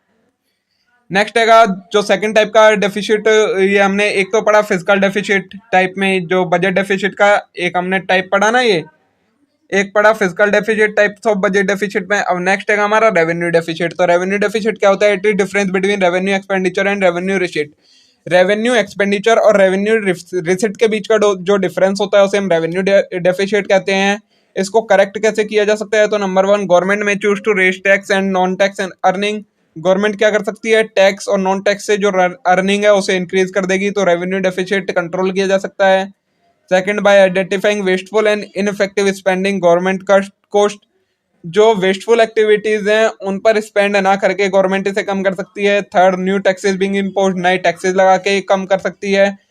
Fourth, the government may choose to sell some of its spending, और अपने कुछ इन्वेस्टमेंट को सेल कर दे तो ये बजट डेफिसिट कम हो सकता है। थर्ड टाइप का डेफिसिट आता है हमारा प्राइमरी डेफिसिट। तो ये क्या होता है? It can be defined as physical deficit of specific exclusive interest payment on borrowing. Primary deficit क्या होता है? जब हम अपने फिजिकल डेफिसिट में से जितनी भी हमारी इंटरेस्ट पेमेंट है उसे निकाल दें तो जो डेफिसिट बचता है उसे हम प्राइमरी डेफिसिट कहते हैं। It show amount of boring necessary, तो ये प्राइमरी डेफिसिट क्या बताता है कि हमें कितने अमाउंट को बोरो करने की जरूरत है, वो होता है हमारा प्राइमरी डेफिसिट। इसका फॉर्मूला होता है physical deficit minus loan interest payment, जो हमें लोन पर इंटरेस्ट देना है उसकी पेमेंट को जब हम लेस कर दे फिजिकल डेफिसिट में तो वो प्राइमरी डेफिसिट हो जाता है। सोर्सेज क्या होते हैं प्राइमरी डेफिसिट को खत्म करने के? गवर्नमेंट ओवरऑल इनकम है less than total expenditure, deficit financing में रिजल्ट, मतलब कैसे कैसे होता है? तो जब गवर्नमेंट की जो टोटल इनकम है वो कम हो टोटल एक्सपेंडिचर से तो ये प्राइमरी डेफिसिट हो जाता है। Second, government may choose to borrow money from public by issuing bonds and other security order RBI to create currency, government कैसे कर सकती है? पब्लिक को अपनी स्पेंडिंग बेच दे तो हो सकता है ये डेफिसिट मीट आउट, और अपने आरबीआई को ऑर्डर दे दे कि करेंसी क्रिएट करो तो ये डेफिसिट कंट्रोल हो सकता है। ठीक है, अब है avenues for saving from surplus. अब तरीके क्या हैं सेविंग करने के, किससे? सरप्लस से। Avenues for saving from surplus, surplus में से हम सेविंग कैसे कर सकते हैं? तो नंबर वन, रिकरिंग डिपॉजिट में इन्वेस्ट करके। It is the one of most popular payment method. एक ये पेमेंट का मेथड है जिसमें फिक्स्ड सम को डिपॉजिट किया जाता है रेगुलर बेसिस पर, और जो डिपॉजिट करता है उससे फिक्स्ड रेट का इंटरेस्ट मिलता है। Second, for people over 60 the senior citizen saving scheme. जो लोग 60 साल से ज्यादा के हैं उनके लिए सीनियर सिटीजन स्कीम होती है, वो उसमें इन्वेस्ट कर सकते हैं। थर्ड है फिक्स्ड डिपॉजिट। फिक्स्ड डिपॉजिट में क्या होता है, हम एक लमसम अमाउंट को फिक्स्ड कर देते हैं कहीं पर भी, और कुछ टाइम के मैच्योरिटी पीरियड के बाद हमें कुछ ज्यादा अमाउंट उस पर मिलती है, वो होता है फिक्स्ड डिपॉजिट। फोर्थ होता है किसान विकास पत्र। इसमें क्या होता है, जिसमें plan can invested jointly personally or in name of minor in just 8.7 year the principal invest in KVP could double। इसमें क्या होता है, जितना भी कोई पर्सन इन्वेस्ट करता है उसके 8 साल 7 महीने के बाद वो अमाउंट डबल हो जाती है, वो होता है किसान विकास पत्र। फिफ्थ है ultra short term and liquid fund. तो these funds are appropriate for managing short term liquidity need shorter than 3 months. ये वो फंड्स होते हैं जो कि शॉर्ट टर्म लिक्विडिटी को मैनेज करने में हेल्प करते हैं, और इनका टाइम पीरियड 3 मंथ से भी कम का होता है। सिक्स्थ है saving account. This is tried and true method for storing short term needs as well as for setting aside cash to handle emergencies. Saving account क्या होता है, इसमें ये सबसे बढ़िया मेथड होता है अपनी शॉर्ट टर्म नीड्स को फुलफिल करने का। मतलब आपको जब जरूरत हो तब आप निकाल सकें और बाकी उसे इन्वेस्ट करके रख सकें। ठीक है, तो देखिए इसके साथ ही हमारे यूनिट नंबर 1 पूरी कंप्लीट हो जाती है। Financial literacy and financial planning वगैरह वाली जो कुछ भी नाम था इसका, वो यूनिट कंप्लीट हो गई। आगे देखते हैं अब जो हमें और यूनिट्स देखनी है। हमारी यूनिट नंबर 2 हैगी बैंकिंग सेक्टर वाली। तो इसमें आएगा हमारा सबसे पहले introduction to banking and insurance. तो सबसे पहले हमारे पास आता है टाइप्स ऑफ बैंक। नंबर 1 हैगी RBI. It is central bank. RBI central bank है, इसे बैंकर्स की बैंक भी कहा जाता है। ये क्या करता है, सभी बैंकों की फंक्शनिंग को ऑपरेट करता है और करेंसी इशू करता है कंट्री के अंदर। सेकंड है कि कमर्शियल बैंक। कमर्शियल बैंक को क्या आते हैं, जो कंपनीज एक स्पेशल एक्ट से स्टेबलाइज की जाती हैं। ये डोमेस्टिक भी हो सकती हैं, फॉरेन भी हो सकती हैं। काइंड देंगे कमर्शियल बैंक के। Number 1 scheduled bank. तो bank mention in list in second schedule of RBI act 1934। RBI act के 1934 के शेड्यूल नंबर 2 में जो बैंक्स मेंशन है उन्हें शेड्यूल बैंक कहा जाता है। नॉन शेड्यूल बैंक जो कि उस एक्ट में मेंशन नहीं है उसे नॉन शेड्यूल बैंक कह दिया जाता है। नेक्स्ट है रीजनल रूरल बैंक। ये कौन होता है, these are stabilize by government. Their operation are limited and local to state और union and territory in which they are stabilize. ये वो बैंक होती हैं जिन्हें गवर्नमेंट स्टेबलाइज करता है। ये कहाँ सिर्फ ऑपरेट हो सकती हैं, जिस कंट्री मतलब जिस स्टेट में या जिस यूनियन टेरिटरी में इन्हें स्टेबलाइज किया गया है, ये सिर्फ उसी में वर्क करती हैं, उसके बियॉन्ड वर्क नहीं कर सकती। नेक्स्ट है पब्लिक सेक्टर बैंक। तो more than 50% of share held by central और स्टेट गवर्नमेंट। वो बैंक जिनमें मोर देन 50% शेयर या तो स्टेट गवर्नमेंट या सेंट्रल गवर्नमेंट होल्ड करती है उसे पब्लिक सेक्टर बैंक कहा जाता है। नेक्स्ट है प्राइवेट सेक्टर बैंक। तो प्राइवेट सेक्टर बैंक वो बैंक जो कि प्राइवेट सेक्टर मैनेज करते हैं, ओन करते हैं, उन्हें हम प्राइवेट सेक्टर बैंक कहते हैं। इनका फॉर्मेशन का ऑब्जेक्टिव क्या होता है, प्रॉफिटेबिलिटी होता है, बट इन्हें भी आरबीआई के रूल्स एंड रेगुलेशंस को फॉलो करना पड़ता है। नेक्स्ट टाइप की बैंक आती है कोऑपरेटिव बैंक। तो the word cooperative means autonomous association of people aspiring to meet their own economic social and cultural objective through an entity jointly controlled and owned. These bank operate with no profit और no loss basis. ये वो banks होती हैं जो peoples की association से मिलकर बनती हैं, और ये किस लिए बनाई जाती हैं, जो उस ग्रुप के लोग हैं उनकी सोशल इकोनॉमिकल और कल्चरल नीड्स को पूरा करने के लिए बनाई जाती हैं। ये बैंक विदाउट प्रॉफिट मतलब एक तरीके से एनपीओ होती हैं, नॉट फॉर प्रॉफिट बैंक्स होती हैं। ये these are registered under cooperative society act and to regulated by RBI. ये किसके अंदर रजिस्टर होती हैं, कोऑपरेटिव सोसाइटी एक्ट 1912 के अंदर रजिस्टर होती हैं, बट इन्हें भी आरबीआई के रूल्स एंड रेगुलेशंस को फॉलो करना पड़ता है। नेक्स्ट टाइप की बैंक आती है फॉरेन बैंक। तो वो बैंक जो कि आउटसाइड ऑफ इंडिया इनकॉर्पोरेट हुई हैं और वो चल कहाँ रही है, इंडिया के अंदर, तो उन्हें हम फॉरेन बैंक कहते हैं। तो इन्हें दोनों कंट्री के लॉ मानने पड़ते हैं, जहां पर ये इनकॉर्पोरेट हुई हैं वहां की भी रूल्स एंड रेगुलेशन, और जहां पर ये रेगुलेट हो रही है वहां की भी रूल्स एंड रेगुलेशन। नेक्स्ट है कि डेवलपमेंट बैंक। तो वो बैंक जो किसी भी, चाहे पब्लिक सेक्टर चाहे प्राइवेट सेक्टर, किसी भी सेक्टर को डेवलपमेंट करने में हेल्प करें, उन्हें हम डेवलपमेंट बैंक कहते हैं। ये 3 टाइप की होती हैं, industrial, agriculture, import export and housing banks. इन्हें हम स्पेशलाइज्ड फाइनेंशियल इंस्टीट्यूशंस भी कहते हैं। नेक्स्ट है एक्सपोर्ट इंपोर्ट बैंक। तो these banks are came into existence for the sole purpose of providing financial specially for promotion of foreign trade. Foreign trade को promote करने के लिए जो बैंक फाइनेंशियल सर्विसेज प्रोवाइड करवाती हैं उन्हें हम इंपोर्ट एक्सपोर्ट बैंक कहते हैं। नेक्स्ट है हाउसिंग बैंक। तो वो बैंक जो कि हाउसिंग सेक्टर से रिलेटेड सर्विसेज के लिए फाइनेंस प्रोवाइड करवाएं उन्हें हाउसिंग बैंक कहा जाता है। अब बैंक क्या क्या सर्विसेज ऑफर करती हैं। Number 1, facility of loan. Bank जो होती हैं वो पीपल्स को लोन प्रोवाइड करवाती हैं, किस लिए, चाहे तो किसी इंडिविजुअल को चाहे किसी बिजनेस को अपने आप को ग्रो करने के लिए। नेक्स्ट है overdraft facility. Bank overdraft facility भी प्रोवाइड करवाती है। ओवरड्राफ्ट फैसिलिटी में क्या होता है, सिर्फ ये करंट अकाउंट होल्डर को प्रोवाइड की जाती है। जो बैंक में टाइप ऑफ अकाउंट होते हैं उसमें से जिनका करंट अकाउंट होता है उन्हें ये फैसिलिटी मिलती है। इसमें क्या होता है, जितना आपके अकाउंट में पैसा है उससे ज्यादा आप विड्रॉ कर सकते हैं, उसे हम कहते हैं ओवरड्राफ्ट फैसिलिटी। नेक्स्ट है डिस्काउंटिंग ऑफ बिल्स। तो आप जानते हैं बिल्स रिसीवेबल, बिल्स पेबल, जो भी अकाउंट्स में बिल्स होते हैं उनको डिस्काउंट करवा सकते हैं आप बैंक में, ये भी सर्विस बैंक देती है। नेक्स्ट है इनकैशिंग चेक्स। चेक्स को इनकैश करा जाता है, मतलब कोई भी आप अगर चेक देते हो तो उसे आपको अमाउंट में कन्वर्ट करके दे दिया जाता है। नेक्स्ट है collecting and paying instruction of credit. कोई भी अगर आप क्रेडिट पर चीज लेते हैं तो उसका कलेक्शन या फिर पेमेंट जो कुछ भी करनी होती है वो भी बैंक की ये एक फैसिलिटी में आता है। नेक्स्ट है एक्सचेंज ऑफ फॉरेन करेंसी। अगर आप इंडिया कंट्री से कहीं बाहर जाते हैं और वहां पर आपको अपनी फॉरेन करेंसी को एक्सचेंज करवाना है तो वो बैंक के थ्रू होता है, ये भी बैंक की एक फैसिलिटी है। नेक्स्ट है कंसल्टेंसी। बैंक कंसल्टेंसी सर्विसेज भी प्रोवाइड करवाती है, जिन्हें फाइनेंशियल सर्विसेज के लिए कंसल्टेंसी की जरूरत होती है उन्हें। नेक्स्ट है यूटिलिटी बिल्स पेमेंट। कई सारे बिल्स होते हैं उनकी पेमेंट में भी बैंक हेल्प करती है, टैक्सेस को पे करने में हेल्प करती है, तो ये भी उसकी एक फैसिलिटी में आता है। अब आता है टाइप्स ऑफ अकाउंट्स। अकाउंट्स में कितने मतलब बैंक्स में कितने टाइप के अकाउंट होते हैं। Number 1, saving account. तो ये सबसे बेस्ट अकाउंट होता है इंडिविजुअल के लिए जिनकी इनकम लिमिटेड है और वो सिक्योर फ्यूचर चाहते हैं। A minimum balance needs to maintain in this account. इस अकाउंट में एक आपको मिनिमम बैलेंस मेंटेन करके रखना पड़ता है। अकाउंट होल्डर को क्वार्टरली इंटरेस्ट मिलता है जो कि बैंक टू बैंक डिफरेंट होता है। नेक्स्ट है टर्म डिपॉजिट। तो इसमें क्या होता है, it is another name of fix deposit. Fix deposit होता है उसे हम टर्म डिपॉजिट भी कहते हैं। इसमें क्या होता है, fund deposited into an account at a bank for fixed period. एक फिक्स्ड पीरियड के लिए कुछ फंड को डिपॉजिट कर दिया जाता है बैंक के अकाउंट में। तो this deposit can be made by people who wish to save funds for long period. ये उनके लिए होता है जो कि अपने फंड को लंबे समय तक सेव करना चाहते हैं, ये वो फिक्स्ड डिपॉजिट में इन्वेस्ट कर सकते हैं। नेक्स्ट है higher interest rate than saving account given by bank. Bank में इस अकाउंट में सेविंग अकाउंट से ज्यादा इंटरेस्ट मिलता है। नेक्स्ट है करंट अकाउंट। तो this account is utilized by large entities. जो लार्ज एंटिटीज मतलब बिजनेस होते हैं, कंपनीज होती हैं, वो इस टाइप के अकाउंट खुलवाती हैं। There is no transaction that can be performed on account is usually not limited. तो इसमें क्या होता है, जो सेविंग्स अकाउंट होते हैं या आपके बाकी कोई भी अकाउंट होते हैं उसमें एक ट्रांजैक्शन की लिमिट होती है कि आप एक दिन में इतनी ही ट्रांजैक्शन कर सकते हैं। बट जो कंपनीज होती है उन्हें बहुत सारी ट्रांजैक्शन करनी पड़ती है तो उन्हें करंट अकाउंट खुलवाना पड़ता है क्योंकि इसमें कोई भी नंबर ऑफ ट्रांजैक्शन पर लिमिट नहीं होती है। नेक्स्ट है रिकरिंग डिपॉजिट। तो रिकरिंग डिपॉजिट क्या होता है, तो दिस टाइप ये एक टाइप के अकाउंट होते हैं जिसमें आपको कुछ फिक्स्ड अमाउंट हर रेगुलर इंटरवल पर सबमिट करनी पड़ती है और उस पर आपको इंटरेस्ट मिलता है और मैच्योरिटी पर वो सारी अमाउंट इकट्ठी मिल जाती है।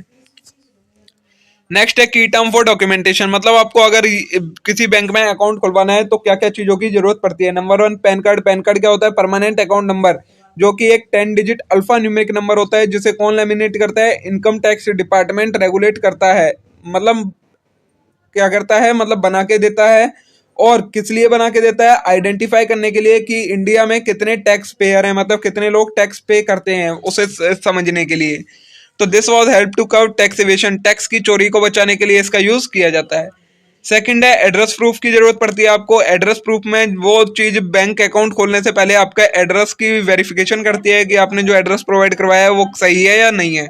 इसमें क्या क्या चीज आती है, आपका passport, driving licence, voter ID card, job card, Aadhaar card, utility bill, property tax bill, ये सारी चीजें एक वैलिड एड्रेस प्रूफ की कैटेगरी में आती हैं। नेक्स्ट है केवाईसी नॉर्म। केवाईसी नॉर्म का मतलब क्या होता है, नो योर कस्टमर। केवाईसी की full form, it is a mechanism to verify customer identity prior to opening an account.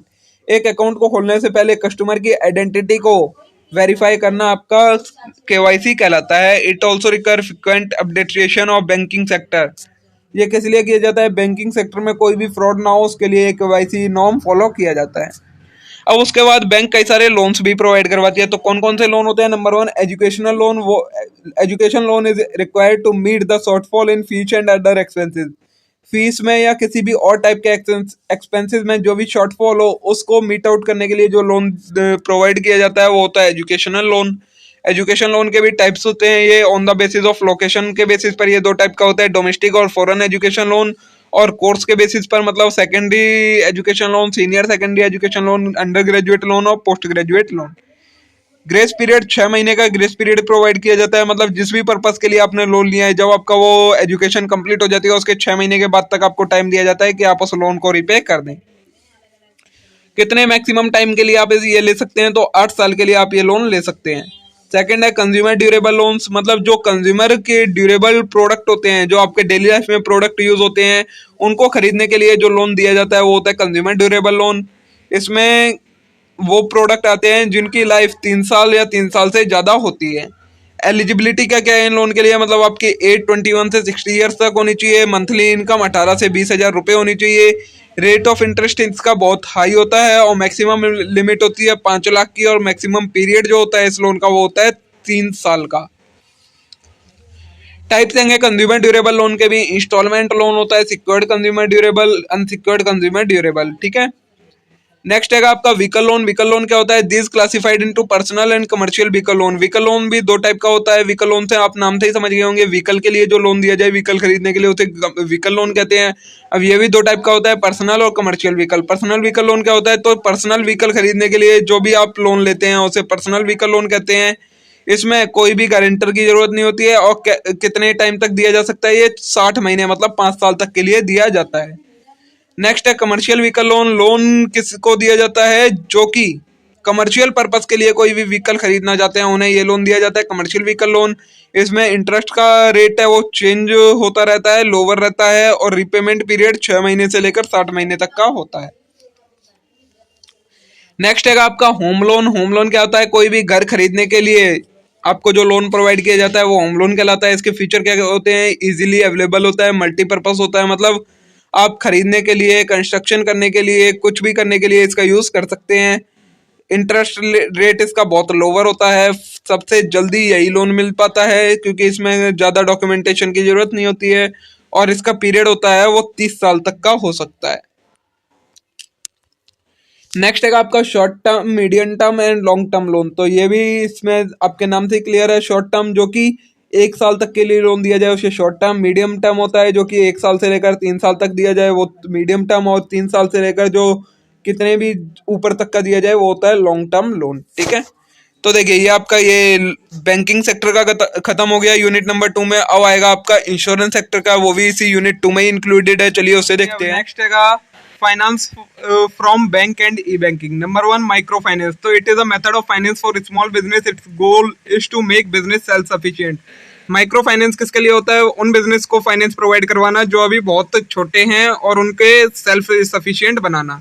Second है बैंक ओवरड्राफ्ट। ये वही होता है, करंट अकाउंट वालों को ये फैसिलिटी मिलती है जिसमें आप जितना आपके अकाउंट में पैसा है उससे ज्यादा भी विड्रॉल कर सकते हो, उसे कहते हैं बैंक ओवरड्राफ्ट।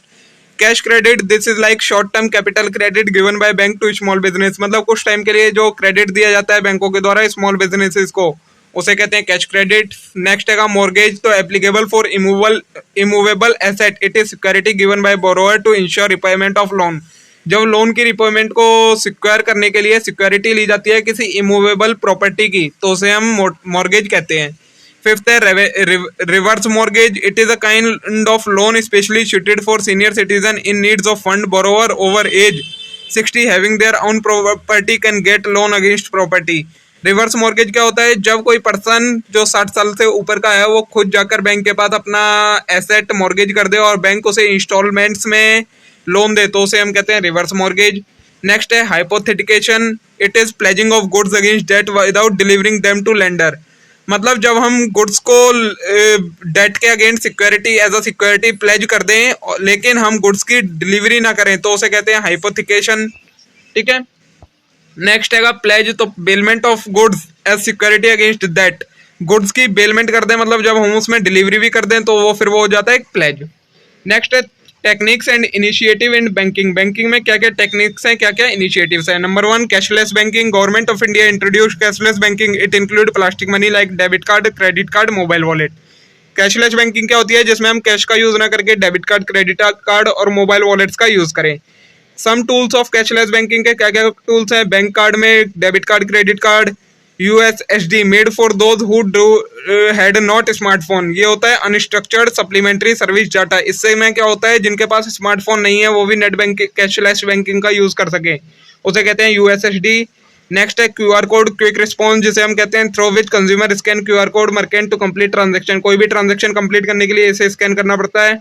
नेक्स्ट है mobile wallet. Mobile wallet means same mobile में आपका अकाउंट लिंक कर दिया जाता है और उससे आप कहीं भी ट्रांजेक्शन कर सकते हैं।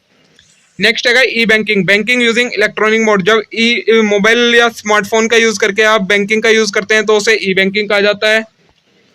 ई बैंकिंग में क्या क्या सर्विसेज आती है? नंबर 1 मोबाइल बैंकिंग, जिसमें हम ट्रांजैक्शन करते हैं, बिल पेमेंट, बैलेंस चेक, ये सारी चीजें कर पाते हैं।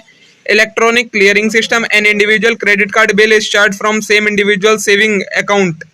एक इंडिविजुअल के जब क्रेडिट कार्ड का बिल जो होता है वो उस इंडिविजुअल के सेविंग अकाउंट से काट लिया जाता है, जिससे उसे लेट पेमेंट की पेनल्टी ना भरनी पड़े, तो उसे कहते हैं electronic clearing system. Smart card क्या होते हैं? Card store data on microchips, जो माइक्रोचिप्स पर आपका सारा डाटा स्टोर रहता है उसे स्मार्ट कार्ड कहते हैं। इलेक्ट्रॉनिक फंड ट्रांसफर, मतलब जब आप बिना बैंक में जाए इलेक्ट्रॉनिक की हेल्प से, मतलब स्मार्टफोन, कंप्यूटर या नेट बैंकिंग की मदद से कैश एक जगह से दूसरी जगह ट्रांसफर कर दे तो उसे हम कहते हैं इलेक्ट्रॉनिक फंड ट्रांसफर। नेक्स्ट है telephone banking, assistance given by bank. इसमें क्या होता है, आप जिनके पास स्मार्टफोन नहीं है वो विदाउट स्मार्टफोन के भी जब टेलीफोन की मदद से बैंकिंग की फैसिलिटीज का यूज करते हैं उसे कहते हैं टेलीफोन बैंकिंग। नेक्स्ट है internet banking, assistance by bank that permit account holder to get record by means of internet.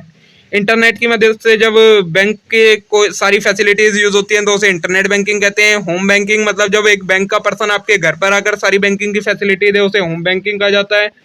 Next है checking counterfeit currency. Counterfeit currency means currency made without sanction by government of India. It is an effort to make easy to mislead the receiver, also called fake currency note. Checking counterfeit currency क्या होता है? Fake currency note का check रखना है कि कहीं fake currency तो नहीं चल रही है कंट्री में, उसे कहते हैं चेकिंग काउंटरफिट करेंसी। नेक्स्ट है CIBIL, it stand for credit information bureau India limited. It provide credit related information about individual and company related to loan and credit card. It get record from registered financial institution periodically. ये क्या होता है? Credit information, ये एक bureau है जो कि credit card से रिलेटेड सभी इंफॉर्मेशन रखता है इंडिविजुअल की और बैंक्स को प्रोवाइड करवाता है।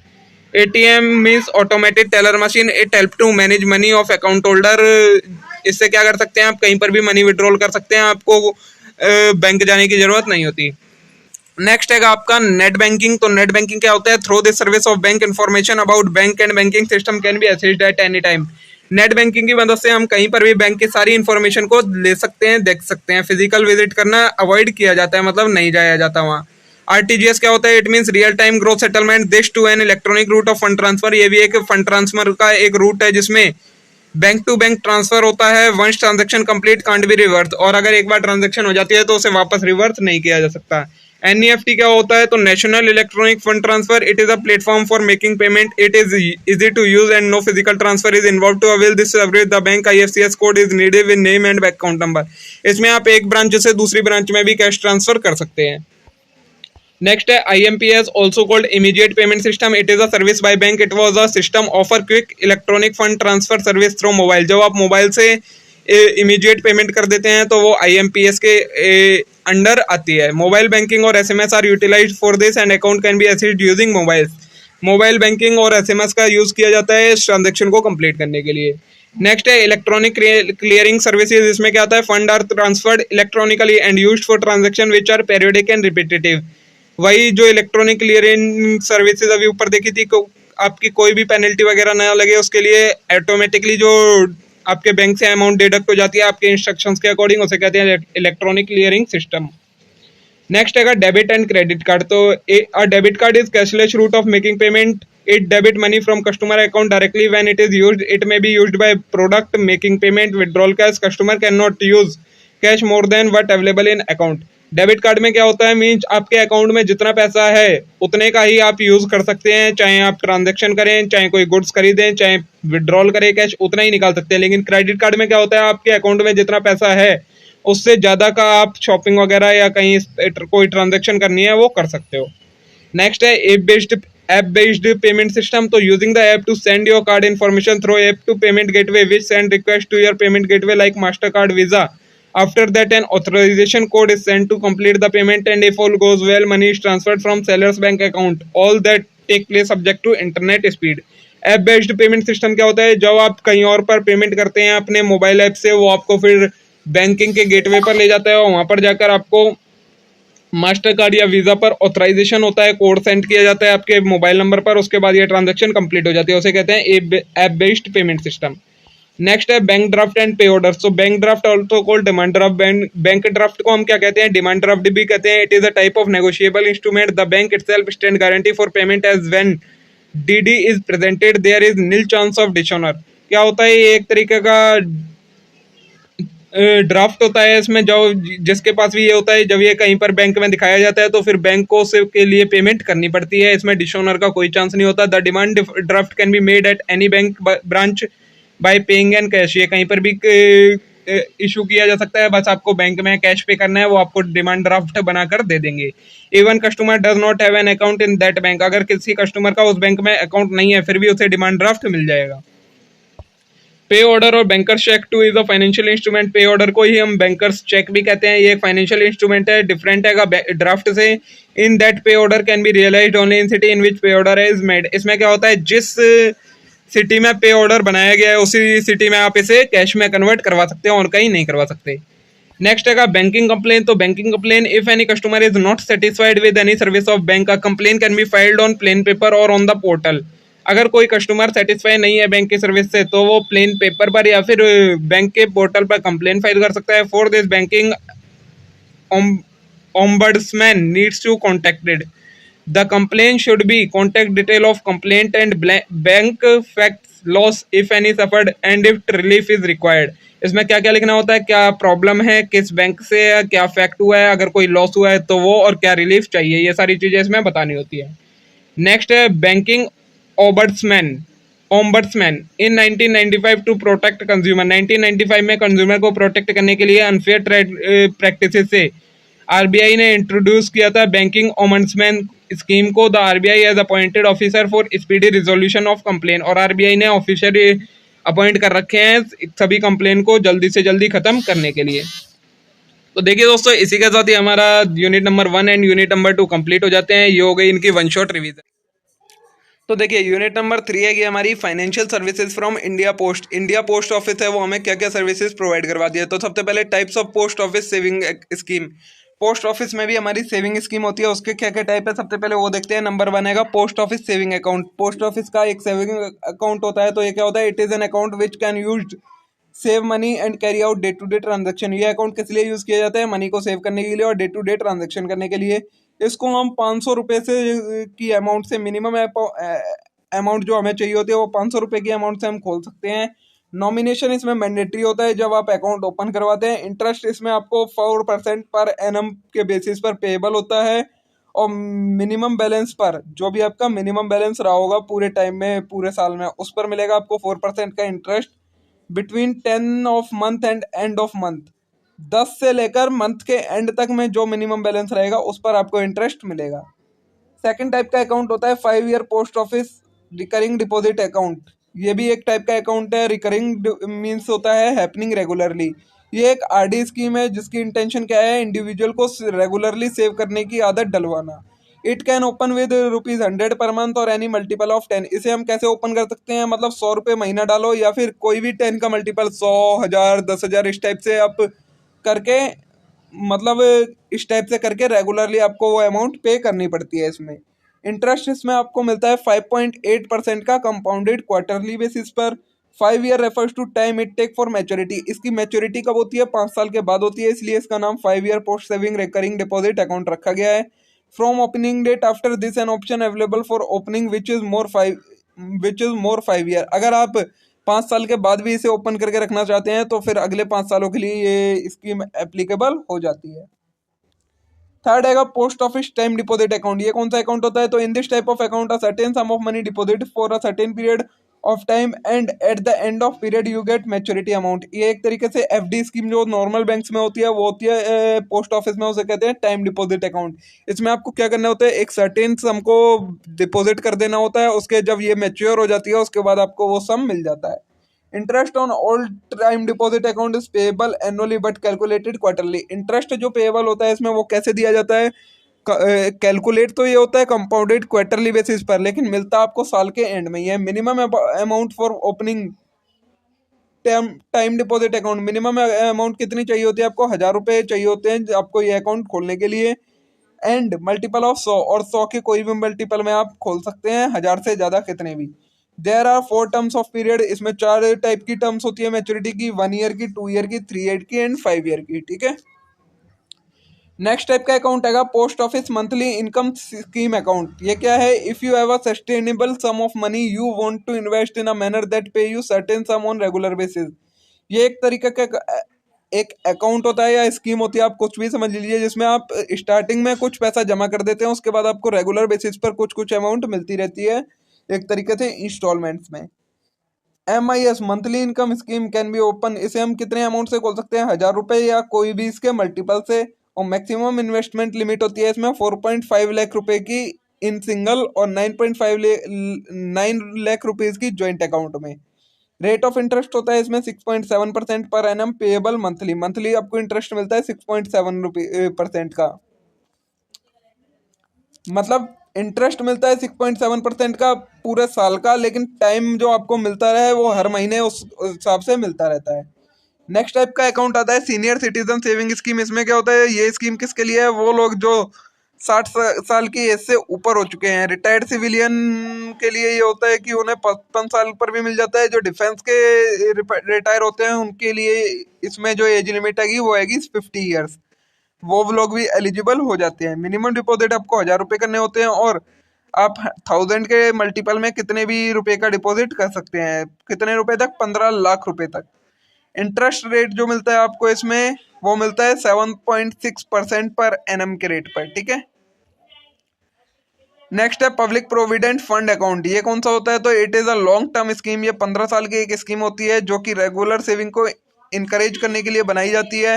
इंटरेस्ट इसमें 7.1% पर एनम कंपाउंडेड ईयरली दिया जाता है। मिनिमम डिपॉजिट जो होता है वो 500 रुपीज़ का होता है, और आप 1.5 लाख रुपए तक डिपॉजिट कर सकते हैं इसमें। नेक्स्ट है Sukanya Samriddhi account. It was introduced cater to financial security of girl child. यह अकाउंट सिर्फ गर्ल्स के लिए होता है, गर्ल्स को फाइनेंशियल सिक्योरिटी प्रोवाइड करवाने के लिए अकाउंट खोला जाता है। इसमें मिनिमम डिपॉजिट हमें 250 रुपये का होता है, और मैक्सिमम आप 1.5 लाख रुपए तक का डिपॉजिट कर सकते हैं। डिपॉजिट कैन बी मेड, कब तक करना होता है डिपॉजिट, 15 साल कंप्लीट होने तक, जब से इसे खोला है। और इंटरेस्ट जो मिलता है वो इस पर मिलता है 7.6% कंपाउंडेड ईयरली रेट से, ठीक है। नेक्स्ट टाइप का आता है हमारा नेशनल सेविंग सर्टिफिकेट। तो it is a saving option with 5 year maturity. ये एक सेविंग का ऑप्शन है, 5 साल की मैच्योरिटी होती है। इसमें आपको इन्वेस्टमेंट करनी होती है लमसम में बिगिनिंग में। रेट ऑफ इंटरेस्ट मिलता है इसमें आपको 6.8% कंपाउंडेड एनुअली बट पेएबल होता है मैच्योरिटी पर। नेक्स्ट आता है किसान विकास पत्र। इसमें क्या होता है, it is also long term investment. ये भी एक लॉन्ग टर्म इन्वेस्टमेंट होती है जिसमें लमसम अमाउंट आपको डिपॉजिट करनी होती है बिगिनिंग में। रेट ऑफ इंटरेस्ट होता है 7% कंपाउंडेड एनुअली का अमाउंट, और 10 साल 3 महीने के बाद किसान विकास पत्र में आप जो भी अमाउंट इन्वेस्ट करते हैं वो 10 साल 3 महीने में डबल हो जाती है। और क्या क्या सर्विसेज प्रोवाइड करवाता है इंडियन पोस्ट, तो मनी ट्रांसफर की services, electronic money order. It is the first money remittance services which is carried out by internet. ये एक मनी भेजने का मतलब मनी ट्रांसफर का तरीका है जो कि इंटरनेट की मदद से होता है। This service has been offered by Indian Post. कब से दे रहा है इंडिया पोस्ट इसकी सर्विस, 2008 से। Physical paper based money order are no longer accepted. और जो फिजिकल पेपर बेस्ड मनी पहले भेजी जाती थी वो एक्सेप्टेड नहीं रहती है। नेक्स्ट है वेस्टर्न यूनियन मनी ट्रांसफर। इसमें क्या होता है, तो this service is result of collaboration between India post and western union. इसमें क्या हुआ, कोलैबोरेशन हुआ था इंडिया पोस्ट का और वेस्टर्न यूनियन का, उससे ये सर्विस बनी थी। This service enable money receiving from abroad call international money to customer in India. तो अगर आप बाहर किसी कंट्री से आपको मनी ऑर्डर मंगवाना है तो आप फिर इस स्कीम के थ्रू मंगवा सकते हैं, सर्विस के through. India post payment bank, ये एक टाइप की इंडिया पोस्ट की अपनी खुद की बैंक है। It is basically part of bank focused on acceptance of demand deposit and provision of payment. जैसे कमर्शियल बैंक होती हैं वैसी उसी टाइप की एक बैंक है जिसमें डिपॉजिट को एक्सेप्ट किया जाता है और डिमांड पर उसे विड्रॉल करवाया जा सकता है। And provision for payment remittance services. It was launched, कब लॉन्च हुआ था? 1 सितंबर 2018 में। सर्विस ऑफर बाय आईपीपीबी, कौन कौन सी सर्विस देता है ये? सेविंग अकाउंट की, करंट अकाउंट की, digital life certificate for pensioner called जीवन प्रमाण। ठीक है, ये हो गया हमारा इंडिया पोस्ट बैंक का। तो देखिए ये हमारी इंडिया पोस्ट वाली यूनिट कंप्लीट हो गई है। यूनिट 3 में इतना इंपॉर्टेंट कंटेंट है, इसके अलावा आपको और ज्यादा कुछ पढ़ने की जरूरत नहीं है, इतना एक ये काफी है। ठीक है, ये हमारे पास है कि यूनिट नंबर 4, इसमें आएगा हमारे पास इंश्योरेंस सर्विसेज की। इंश्योरेंस सेक्टर जो होता है वो क्या क्या सर्विसेज प्रोवाइड करवाता है। तो सबसे पहले a contract between two parties, the insurance company and an individual, where in insurance promises to indemnify for financial loss or occurrence of particular event due to insured in return for premium paid at regular interval. Insurance क्या होता है? जिसमें ये contract होता है एक person के बीच में, जिसे हम कहते हैं इंश्योर्ड, और इंश्योरेंस कंपनी के बीच में, जिसे कहा जाता है इंश्योरर। इसमें क्या कॉन्ट्रैक्ट होता है? जो इंश्योरेंस कंपनी होती है वो प्रॉमिस करती है इंश्योर्ड पर्सन को कि अगर तुम्हें कोई भी लॉस होता है तो उसके लिए हम तुम्हें इंडेमनिफाई करेंगे, बट उसके बदले में तुम्हें हमें रेगुलर इंटरवल पर कुछ प्रीमियम देना पड़ेगा। ठीक है, ये होता है इंश्योरेंस का contract. Insurance is risk transfer mechanism in which an individual transfer is risk to insurance company. ये एक मैकेनिज्म होता है जिसमें एक पर्सन का रिस्क एक इंश्योरेंस कंपनी पर ट्रांसफर हो जाता है। टाइप्स ऑफ इंश्योरेंस हैं हमारे पास। पहला आएगा लाइफ इंश्योरेंस। तो life insurance cover individual against the risk of death. Life insurance है वो किस चीज को कवर करता है? अगर किसी पर्सन की डेथ हो जाती है तो उसकी फैमिली वालों को कोई फाइनेंशियल लॉस ना बियर करना पड़े, उसको कवर करता है। These are many different type of life insurance. कई सारे टाइप के लाइफ इंश्योरेंस होते हैं, जैसे कि term, endowment, whole, money back and unit linked investment plans. Principle क्या होते हैं इंश्योरेंस के? Number 1, principle of utmost good faith. इसमें क्या होता है? मतलब इस प्रिंसिपल के अकॉर्डिंग जो इंश्योरर है और इंश्योर्ड है, दोनों के बीच में एक ऐसी रिलेशनशिप होनी चाहिए कि दोनों कोई एक दूसरे से कोई भी बात ना छुपाएं। सेकंड है principle of proximate cause. It is based on cause and effect. Cause which state once effect has proven and cause has stretched, it is not necessary to go further. ये कहता है अगर एक बार कॉज पता लग गया क्या कॉज हुआ है और हमने उसे प्रूव कर दिया है तो फिर उसे बार बार फिर उसी पर बात करने की जरूरत नहीं है। नेक्स्ट है प्रिंसिपल ऑफ इंश्योरेबल इंटरेस्ट। मतलब जो पार्टी इंश्योरेंस करवा रही है किसी भी सब्जेक्ट मैटर का, उस पार्टी का उस सब्जेक्ट मैटर में एक इंश्योरेबल इंटरेस्ट होना चाहिए। मतलब अगर उसे कोई हो तो उसे कुछ खराब हो का मैटर का उसके सामने, तो फिर वो सारे स्टेप्स ले जो एक अनइंश्योर्ड पर्सन लेता है। नेक्स्ट है प्रिंसिपल ऑफ सब्रोगेशन। इसमें क्या होता है? This state that following the settlement of claim for losses incurred on insured subject matter the insurer has authority to act in place of policy holder. This principle gives insurer the right to recover any loss payment paid to insurer from third party and prevent insured from collecting twice. क्या होता है principle of subrogation में? कि जिस party की वजह से loss हुआ है इंश्योर्ड पर्सन को, तो इंश्योरेंस कंपनी के पास राइट चला जाता है कि वो उस पार्टी से डैमेजेस क्लेम कर सके और कहीं दोबारा से जो इंश्योर्ड पर्सन है वो उस पार्टी से भी डैमेजेस क्लेम तो नहीं कर रहा है, ये इंश्योर करे। फिफ्थ है principle of indemnity. As per this the insured will only be completely compensated for their actual loss. मतलब प्रिंसिपल ऑफ इंडेमनिटी क्या होता है? जो इंश्योर्ड पर्सन है वो सिर्फ उसका जितना एक्चुअल लॉस हुआ है ना, वही लॉस को इंडेमनिफाई किया जाए, ना कि वो उस इंश्योरेंस पॉलिसी से कोई भी प्रॉफिट बना सके। ये होता है प्रिंसिपल ऑफ इंडेमनिटी का कंसेप्ट। नेक्स्ट है प्रिंसिपल ऑफ कंट्रीब्यूशन। इसमें आता है अगर इंश्योर्ड पर्सन ने एक से ज्यादा इंश्योरेंस प्लान ले रखे हैं तो फिर सारे इंश्योरेंस प्लान जो भी होंगे वो सब्जेक्ट मैटर से रिलेटेड, उन सभी को मिलाकर जो भी अमाउंट बनती है वो सारे इक्वली कंट्रीब्यूट या जो भी प्रोपोर्शन होगा उसमें कंट्रीब्यूट करेंगे। सबसे वो अलग अलग एक ही चीज का इंश्योरेंस नहीं ले सकता। सेवंथ है principle of loss minimisation. The insure is obliged as owner to take necessary step minimise loss. ये प्रिंसिपल क्या कहता है कि जो इंश्योर्ड पर्सन है वो सब्जेक्ट मैटर में अगर उसके सामने कोई लॉस हो रहा है सब्जेक्ट मैटर का, तो वो सारे स्टेप्स ले उस लॉस को मिनिमाइज करने के, जिससे कम से कम लॉस हो और इंश्योरेंस कंपनी को कम से कम क्लेम देना पड़े। ठीक है, ये हो गए हमारे प्रिंसिपल। किन प्रिंसिपल पर इंश्योरेंस कंपनी वर्क करती है। आगे आएगा हमारे पास अब लाइफ इंश्योरेंस क्या होता है। लाइफ इंश्योरेंस मैंने आपको बता ही दिया, ये कॉन्ट्रैक्ट होता है इंश्योरर और इंश्योर्ड और इंश्योरेंस कंपनी के बीच में, जिसमें इंश्योरेंस कंपनी प्रॉमिस करती है इंश्योर्ड पर्सन को कि अगर तुम्हारी डेथ हो जाती है तो फिर तुम्हारे बाद जो भी नॉमिनी होंगे हम उन्हें एक लमसम अमाउंट देंगे, बट उसके लिए तुम्हें हमें प्रीमियम पे करनी होगी। ठीक है, कैटेगरी दिया लाइफ इंश्योरेंस की, नंबर 1 प्योर प्रोटेक्शन है। इसमें क्या होता है, it is a plan design to secure one's family future by providing lump sum amount. इसमें लमसम अमाउंट प्रोवाइड की जाती है किसी पर्सन की डेथ पर, मतलब इंश्योर्ड पर्सन की डेथ पर। नेक्स्ट है प्रोटेक्शन कम सेविंग, तो it is a financial tool that help individual to plan long term goals while offering benefits of life cover. इसमें क्या होता है, इसमें प्रोटेक्शन तो मिलती है, मतलब इंश्योरेंस तो मिलता ही मिलता है, उसके साथ में उसकी सेविंग्स भी होती है, मतलब लॉन्ग टर्म प्लान गोल्स को वो अचीव कर पाता है। अब ये प्रोज और कॉन्स दिए हैं, मतलब बेनिफिट क्या क्या है लाइफ इंश्योरेंस के, तो ये सेफ गार्ड है इंश्योर्ड की फैमिली का, प्रोवाइड करता है पीस ऑफ माइंड, मतलब एक बंदे को शांति देता है कि हाँ मेरे परिवार सुरक्षित रहेगा मेरे बाद। और sum assured received at maturity, जो सम मिलता है हमें किसी के डेथ पर वो फिर टैक्स फ्री रहता है। Some insurance company provide critical life cover भी देती हैं कुछ कंपनियां। और लाइफ इंश्योरेंस पॉलिसी क्या करती है, पॉलिसी के अगेंस्ट किसी को लोन लेने में भी हेल्प करती है। डिसएडवांटेजेस क्या है, तो हाई कॉस्ट होती है ओल्ड पर्सन की, रिटर्न जो होते हैं वो कॉम्प्लेक्स होते हैं और हार्ड होते हैं फोरकास्ट करना, और इंश्योरेंस फर्म में नॉट पे benefit even after policy mature. कई बार क्या होता है, पॉलिसी मैच्योर होने के बाद भी बेनिफिट नहीं मिलता। Policy offered by life insurance company, अब लाइफ इंश्योरेंस कंपनी कौन कौन सी पॉलिसी देती है, नंबर 1 आती है टर्म लाइफ इंश्योरेंस। इसमें क्या होता है, provide death benefit beneficiary only if insured death. अगर पॉलिसी की टर्म के दौरान किसी इंश्योर्ड पर्सन की डेथ हो जाती है तो उसे इसका बेनिफिट मिल जाता है। It is a popular type of insurance and considered as simplest, ये सबसे सिंपल इंश्योरेंस पॉलिसी होती है। Under this huge amount of coverage is offered at very nominal premium, कम से कम प्रीमियम पर ज़्यादा से ज़्यादा अमाउंट का प्रॉमिस किया जाता है।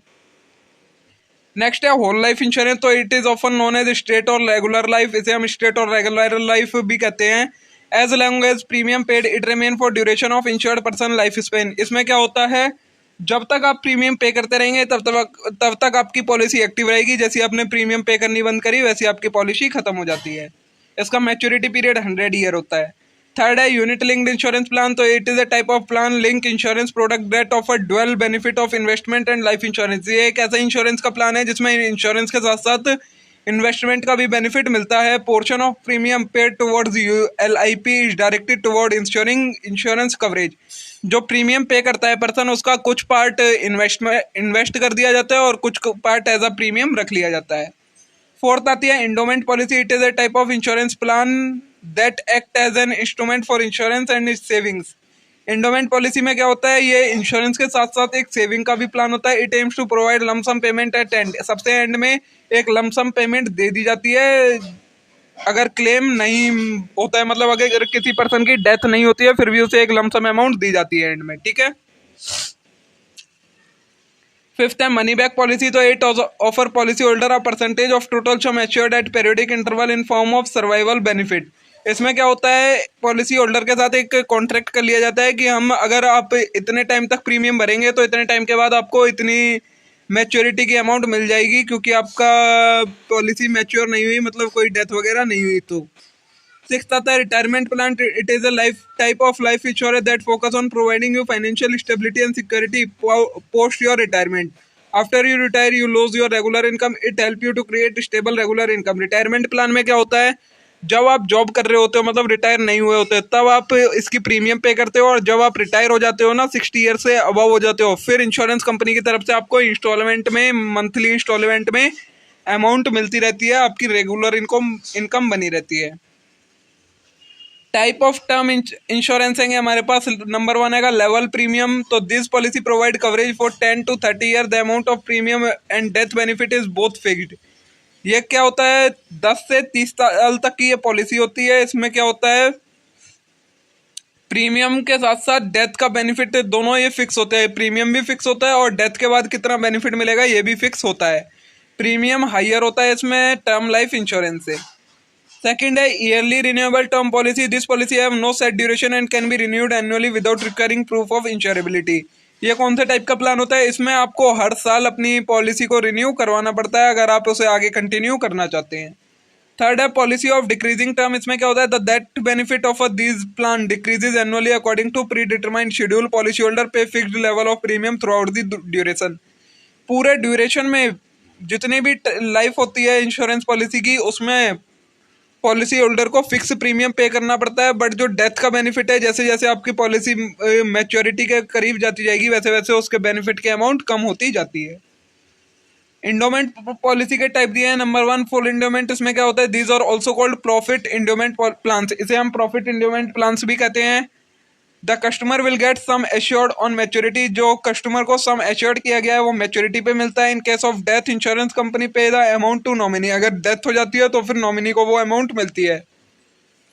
As this offer some extra benefit the amount paid at maturity is larger than sum assured.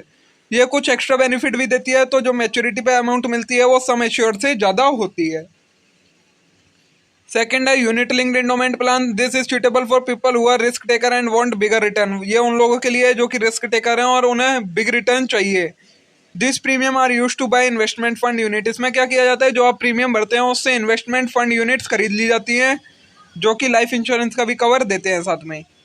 Third है नॉन प्रॉफिट इंडोमेंट। इसमें क्या होता है, this policy pay a lump sum at maturity और to your nominee in uncertain event when come first. इसमें क्या होता है, आपके नॉमिनी को या फिर आपको या तो मैच्योरिटी पर या फिर अगर कोई अनसर्टेन इवेंट हो जाता है, मतलब डेथ वगैरह हो जाती है, तो फिर सम एश्योर्ड दे देते हैं। Compensation amount is fixed and statistic plan. इसमें क्या होता है, जो कंपनसेशन की अमाउंट होती है वो भी फिक्स होती है, प्रीमियम भी एक तरीके का फिक्स होता है।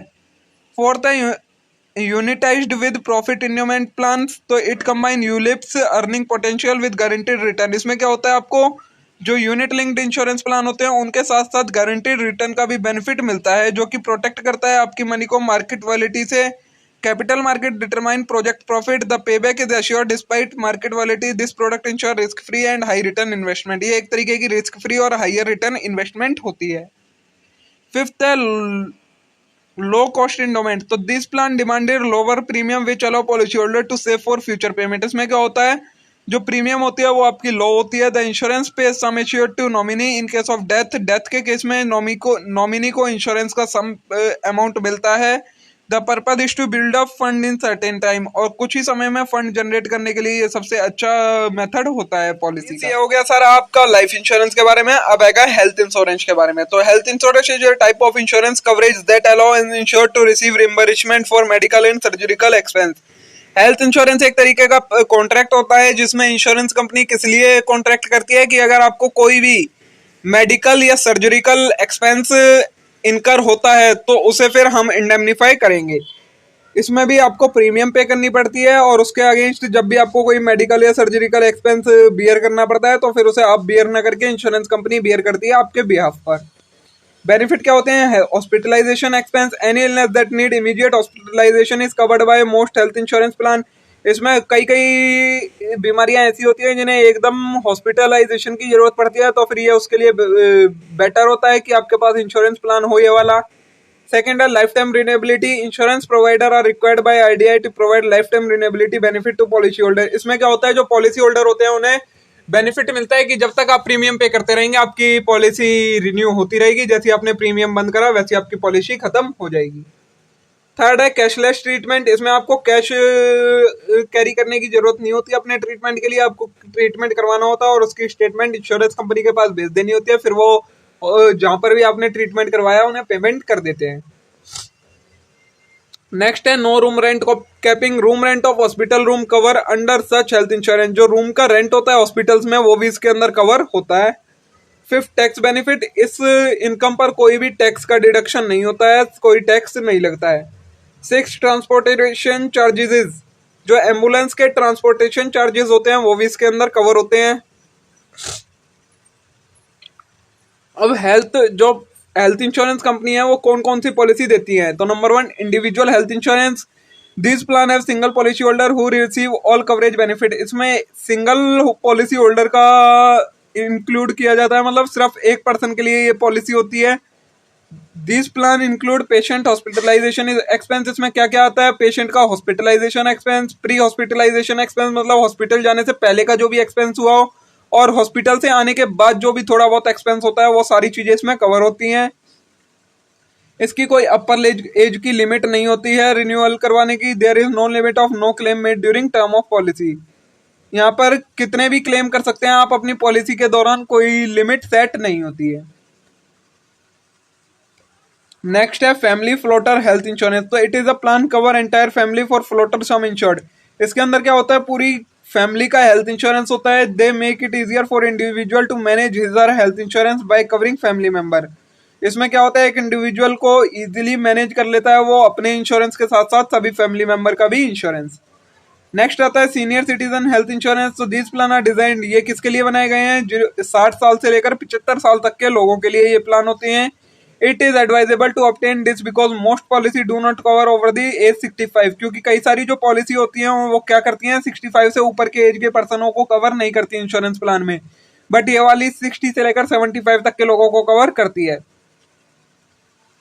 नेक्स्ट है fourth, women specific health insurance plan. तो this plan are specifically design to meet insurance needs of women. Women की इंश्योरेंस नीड्स को फुलफिल करने के लिए ये प्लान बनाए गए हैं। This plan protect women from health care cost during pregnancy, retirement, coverage for newborn baby, coverage for child education and so on. ये प्लान्स होते हैं वो वुमेन को प्रोटेक्ट करते हैं कई सारे एक्सपेंसेस से, जैसे retirement, coverage for newborn baby का, चाइल्ड की एजुकेशन का और कई सारे। This plan have low premium, इनकी प्रीमियम लो होती है और लाइफ टाइम रिन्यूएबिलिटी का बेनिफिट होता है। Critical insurance illness insurance plan, इसमें क्या होता है, आपको किसी एक क्रिटिकल अगर कोई डिजीज है तो उसके अगेंस्ट जो इंश्योरेंस प्रोवाइड करवाया जाता है उसे कहा जाता है क्रिटिकल इलनेस इंश्योरेंस प्लान। इसमें लमसम पेमेंट मिलती है इंश्योर्ड पर्सन को जब उसे जरूरत होती है। सिक्स्थ है डिजीज स्पेसिफिक हेल्थ प्लान। इसमें क्या होता है, people looking for comprehensive coverage of specific disease may be interested in this. This plan is also available to those who have not any other insurance plan. ये क्या है, सारी disease जो भी आपको हो उन सभी को कवर करता है ये। बाकी सारे हो अगर हेल्थ इंश्योरेंस प्लान नहीं है उन्हें सभी को कवर कर लेता है।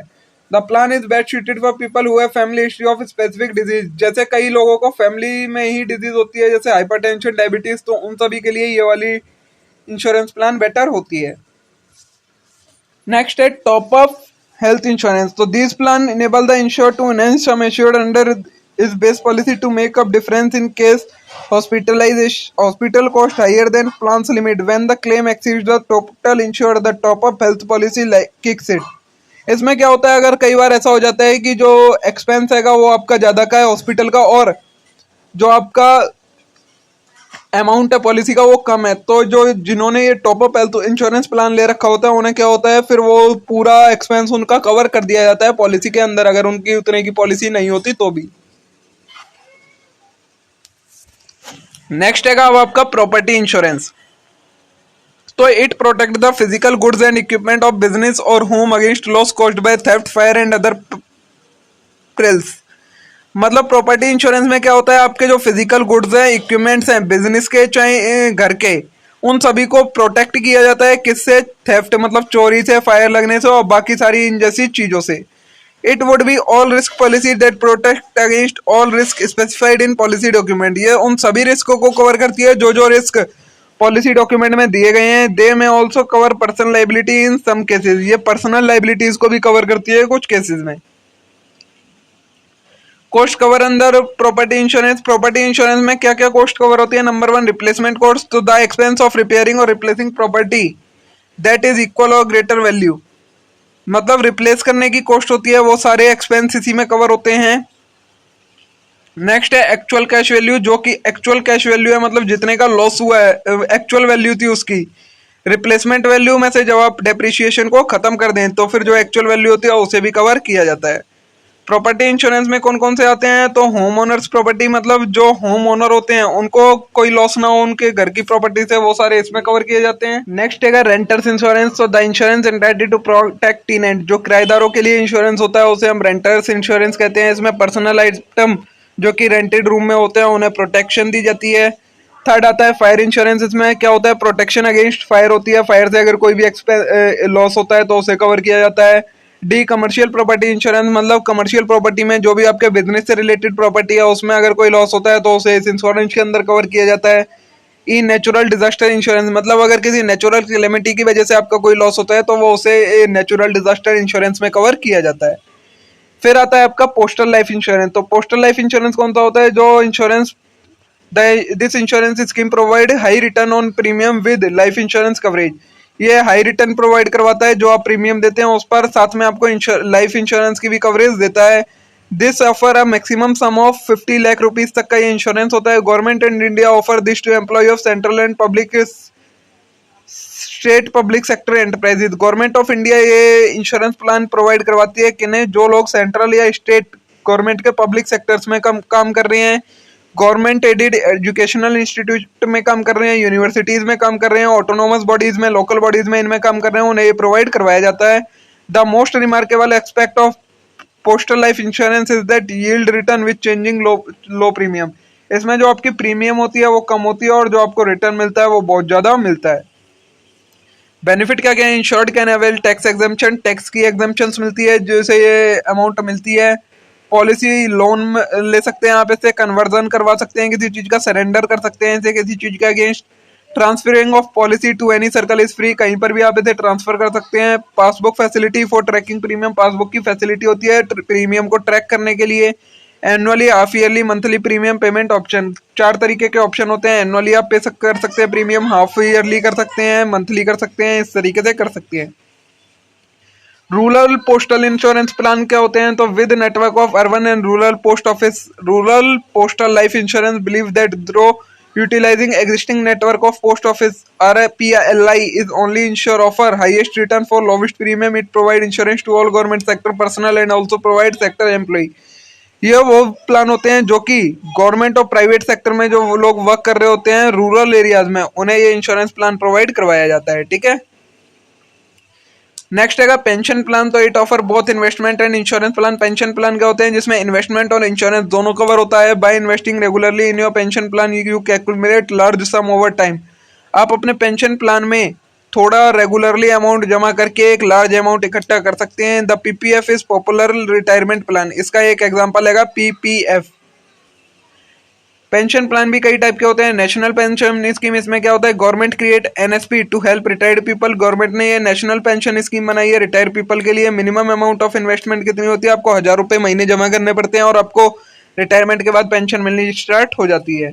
सेकंड, पब्लिक प्रोविडेंट फंड, इसमें क्या होता है? 15 ईयर लॉन्ग टर्म स्कीम है ये। इसमें आप 1.5 लाख रुपए एनुअली इन्वेस्ट कर सकते हैं और आपको लास्ट या तो आप फुल में दे दें इसे या 12 इक्वल इंस्टॉलमेंट्स में दे सकते हैं, मतलब मंथली दे सकते हैं और लास्ट में इसको आपका कंप्लीट अमाउंट मिल जाएगी।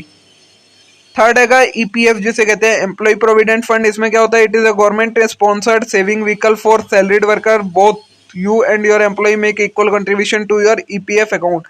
इसमें क्या होता है? ये सैलरीड वर्कर के लिए एक अच्छी स्कीम है। इसमें क्या होता है? जो आपका एम्प्लॉयर है और आप है, दोनों लोग मिलकर इसमें कंट्रीब्यूट करते हैं। Each month you share deducted from your salary, आपका शेयर हर महीने सैलरी में से डिडक्ट कर लिया जाता है और रिटायरमेंट के बाद आपको टोटल अमाउंट मिलती है जो भी आपने कंट्रीब्यूट करी है, चाहे आपके एम्प्लॉयर ने कंट्रीब्यूट करी है या चाहे जो इंटरेस्ट है, सब कुछ मिलाकर आपको मिल जाता है लास्ट में। नेक्स्ट है annuity plan with insurance coverage. इसमें क्या होता है? This plan give life time protection and study income. इसमें क्या होता है? लाइफ टाइम कवरेज के साथ साथ आपको स्टडी इनकम मतलब रेगुलर इनकम भी मिलती है। इफ ट्रेजेडी ओकर while plan active your family receive a lump sum amount. और अगर इस प्लान के दौरान कोई डेथ वगैरह हो जाती है, कोई भी ट्रेजेडी होती है, तो फिर आपकी फैमिली को एक लमसम अमाउंट मिलेगी। ठीक है, ये हो गई आपकी 4th यूनिट भी कंप्लीट। अब एक और यूनिट रह गई हमारी, यूनिट नंबर 5, उसे और देखते हैं हम। यूनिट नंबर 5 है स्टॉक मार्केट के बेसिक कंसेप्ट। नंबर 1 है सेंसेक्स क्या होता है? तो also known as sensitive index that consist 30 पम।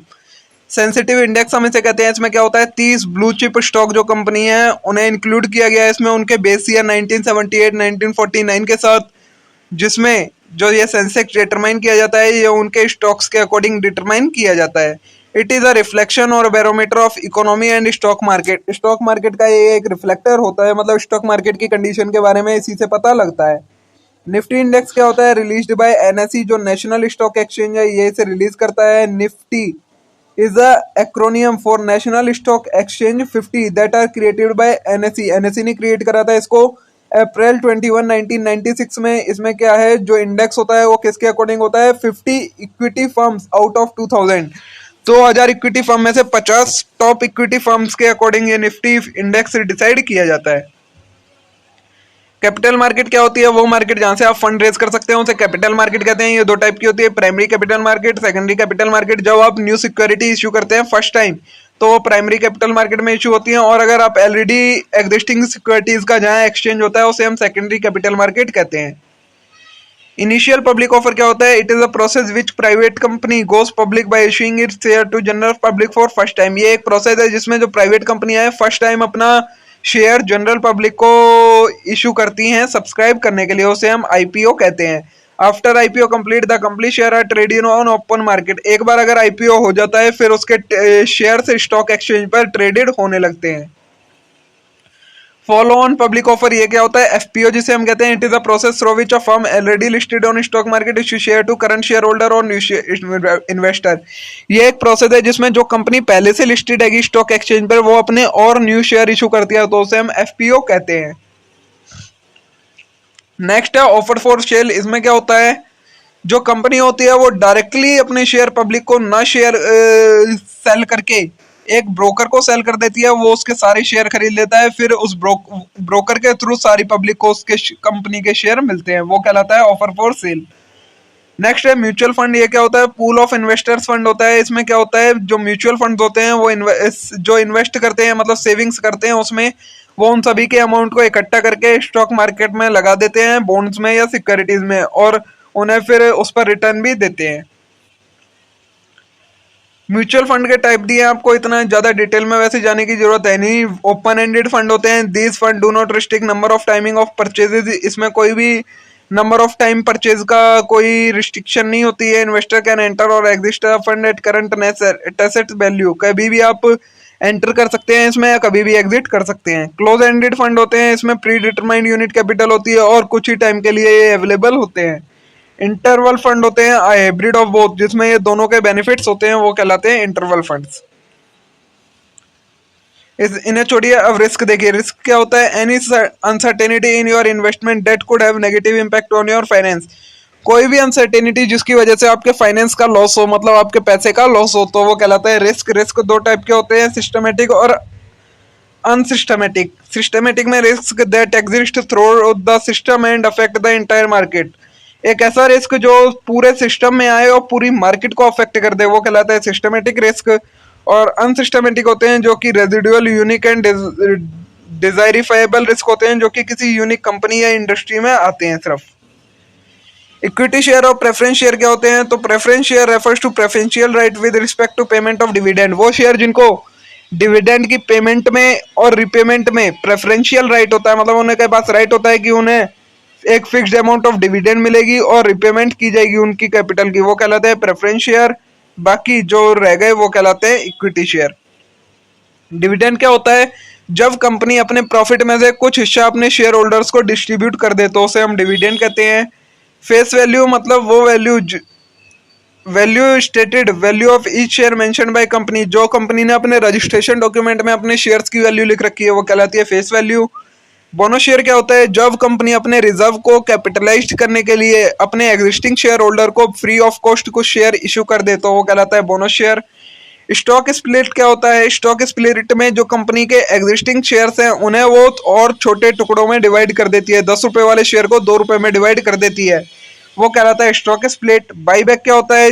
वो प्रोसेस जिसमें कंपनी अपने फंड जो उसके पास आइडल फंड पड़ा है उसे खत्म करने के लिए अपने शेयर्स को मार्केट में से वापस खरीद लेती है, उसे कह लेते हैं हम बाईबैक। डिबेंचर्स क्या कहलाते हैं? ये एक इंस्ट्रूमेंट है लोन रेज करने का, डेट लेने का एक इंस्ट्रूमेंट है, एक एविडेंस होता है कि किस पर्सन ने किससे डेट लिया हुआ है। मार्केट वैल्यू क्या होती है? मार्केट वैल्यू वो होती है जो कि स्टॉक एक्सचेंज पर जिस वैल्यू में शेयर्स ट्रेडेड हो रहे होते हैं या सिक्योरिटीज ट्रेडेड हो रही होती है उसे हम कहते हैं मार्केट वैल्यू। मार्केट कैपिटलाइजेशन क्या होता है? Market value of company as whole called market capitalization. Total market value जो एक कंपनी की होती है उसे मार्केट कैपिटलाइजेशन कहते हैं। डीमेट अकाउंट और ट्रेडिंग अकाउंट क्या होता है? तो demat account hold security in electronic form. Demat account एक टाइप का अकाउंट होता है जो कि आपकी सिक्योरिटीज को इलेक्ट्रॉनिक फॉर्म में होल्ड करके रखता है। ये 1966 में स्टार्ट हुआ था। एनएसडीएल और सीडीएसएल सर्विस प्रोवाइड करवाते हैं, इसमें डिपॉजिटरी कहलाते हैं। नेक्स्ट है delivery instrument slip. Delivery instrument slip क्या होती है? तो before advent of demat account physical delivery instruction slip perform same role as cheque. If share holder want to transfer share to another person he need to fill detail of demat account से पहले जो share transfer किए जाते थे वो इस delivery instruction slip के according किए जाते थे। Business days, pre opening session और ट्रेडिंग सेशन क्या होता है? तो बिजनेस डेज वो डेज होते हैं जिसमें शेयर्स स्टॉक मार्केट में ट्रेड होते हैं। जिन डेज में वो होते हैं बिजनेस डेज। सैटरडे और संडे को स्टॉक शेयर ट्रेड नहीं होते हैं, तो वो बिजनेस डेज की लिस्ट में नहीं आते। प्री ओपनिंग सेशन क्या होता है? एक्चुअल ट्रेडिंग स्टार्ट होने से पहले 15 मिनट पहले जो विंडो ओपन हो जाती है उसे हम कहते हैं प्री ओपनिंग सेशन। और ट्रेडिंग सेशन होता है हमारा 9:15 से लेकर 3:30 तक का ट्रेडिंग सेशन होता है शेयर्स का या सिक्योरिटीज का। नेक्स्ट है ओपनिंग एंड क्लोजिंग प्राइस। तो closing price is weighted average of price at which a share has traded in last 30 minute of business days. Business days में लास्ट 30 मिनट में share किस amount पर trade हुआ है उसका जो एवरेज प्राइस होता है वो कहलाता है क्लोजिंग प्राइस। और opening price at which share first trade during trading session. Trading session start होने पर फर्स्ट शेयर किस अमाउंट में ट्रेड होता है वो कहलाता है opening trade stock opening price. Blue chip stock and defensive stock क्या होता है? तो blue chip stock is that company which are reputation for good performance in term of quality of its earning, reliability of its operation and its ability to operate profitably. ये blue chip company होती है जो कि अपनी अच्छी performance के लिए reputed company होती है, जो कि रिलायबल होती है अपने ऑपरेशन पर और इनमें एबिलिटी होती है प्रॉफिट में ही हमेशा ऑपरेट करती हैं ये। Defensive stock are those which deliver return irrespective of performance of economy and stock market. Defensive stock कौन से स्टॉक होते हैं? वो स्टॉक जो आपको रिटर्न देते हैं बिना किसी स्टॉक मार्केट कंडीशन और इकोनॉमी की परफॉर्मेंस को देखे बिना।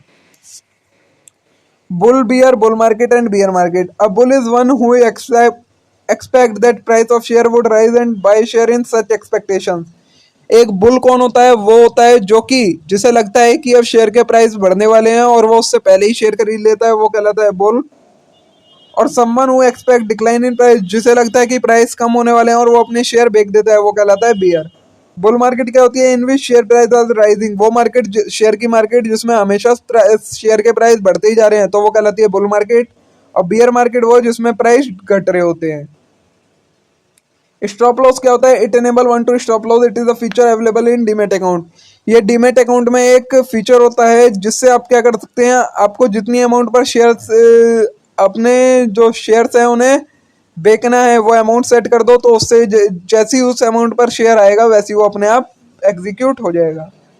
डेरिवेटिव क्या होता है? Contract that derive its value from one and more assets. वो कॉन्ट्रैक्ट जो कि एक या एक से ज्यादा एसेट से अपनी वैल्यू को ड्राइव करे, डेरिवेटिव कहलाता है। Call option, put option. Call option give the holder of option the right to buy. Call option से क्या होता है? होल्डर के पास ऑप्शन आ जाता है कि वो शेयर खरीद सके या सिक्योरिटी खरीद सके। पुट ऑप्शन से ऑप्शन आ जाता है कि वो सिक्योरिटीज को बेच सके। नेक्स्ट है होल्डिंग पीरियड, द पीरियड और duration for which investor hold investment before selling it. Holding period क्या होता है? किसी भी इन्वेस्टमेंट को सेल करने से पहले ओनर ने उसे कितने टाइम तक होल्ड किया, वो कहलाता है holding period. Short term and long term capital gain क्या होता है? तो 12 महीनों से कम पीरियड में जो गेन हुआ वो शॉर्ट टर्म कैपिटल गेन और 12 महीनों से ज्यादा का जो गेन होता है वो long term capital gain. The rate of tax applicable on this gains demand change in income tax. इन पर टैक्स लगता है, जो शॉर्ट टर्म और लॉन्ग टर्म कैपिटल गेन होते हैं इन पर टैक्स लगता है। तो देखिए दोस्तों, इसी के साथ आज की वीडियो हमारी खत्म होती है। हमने पांचों यूनिट नंबर 1 से लेकर यूनिट नंबर 5 तक के सभी कंसेप्ट को डिटेल में एक्सप्लेन कर लिया है, देख लिया है। आपके सारे डाउट क्लियर हो गए होंगे। ये वीडियो आप लोगों के लिए यूजफुल रही होगी। अगर वीडियो अच्छी लगी हो तो वीडियो को लाइक जरूर करें, चैनल को जरूर सब्सक्राइब करें और वीडियो को ज़्यादा से ज़्यादा शेयर करें अपने सभी दोस्तों के साथ, जिससे उनको भी इसका बेनिफिट मिल सके। तो चलिए अब हम मिलते हैं नेक्स्ट वीडियो में, तब तक के लिए थैंक यू।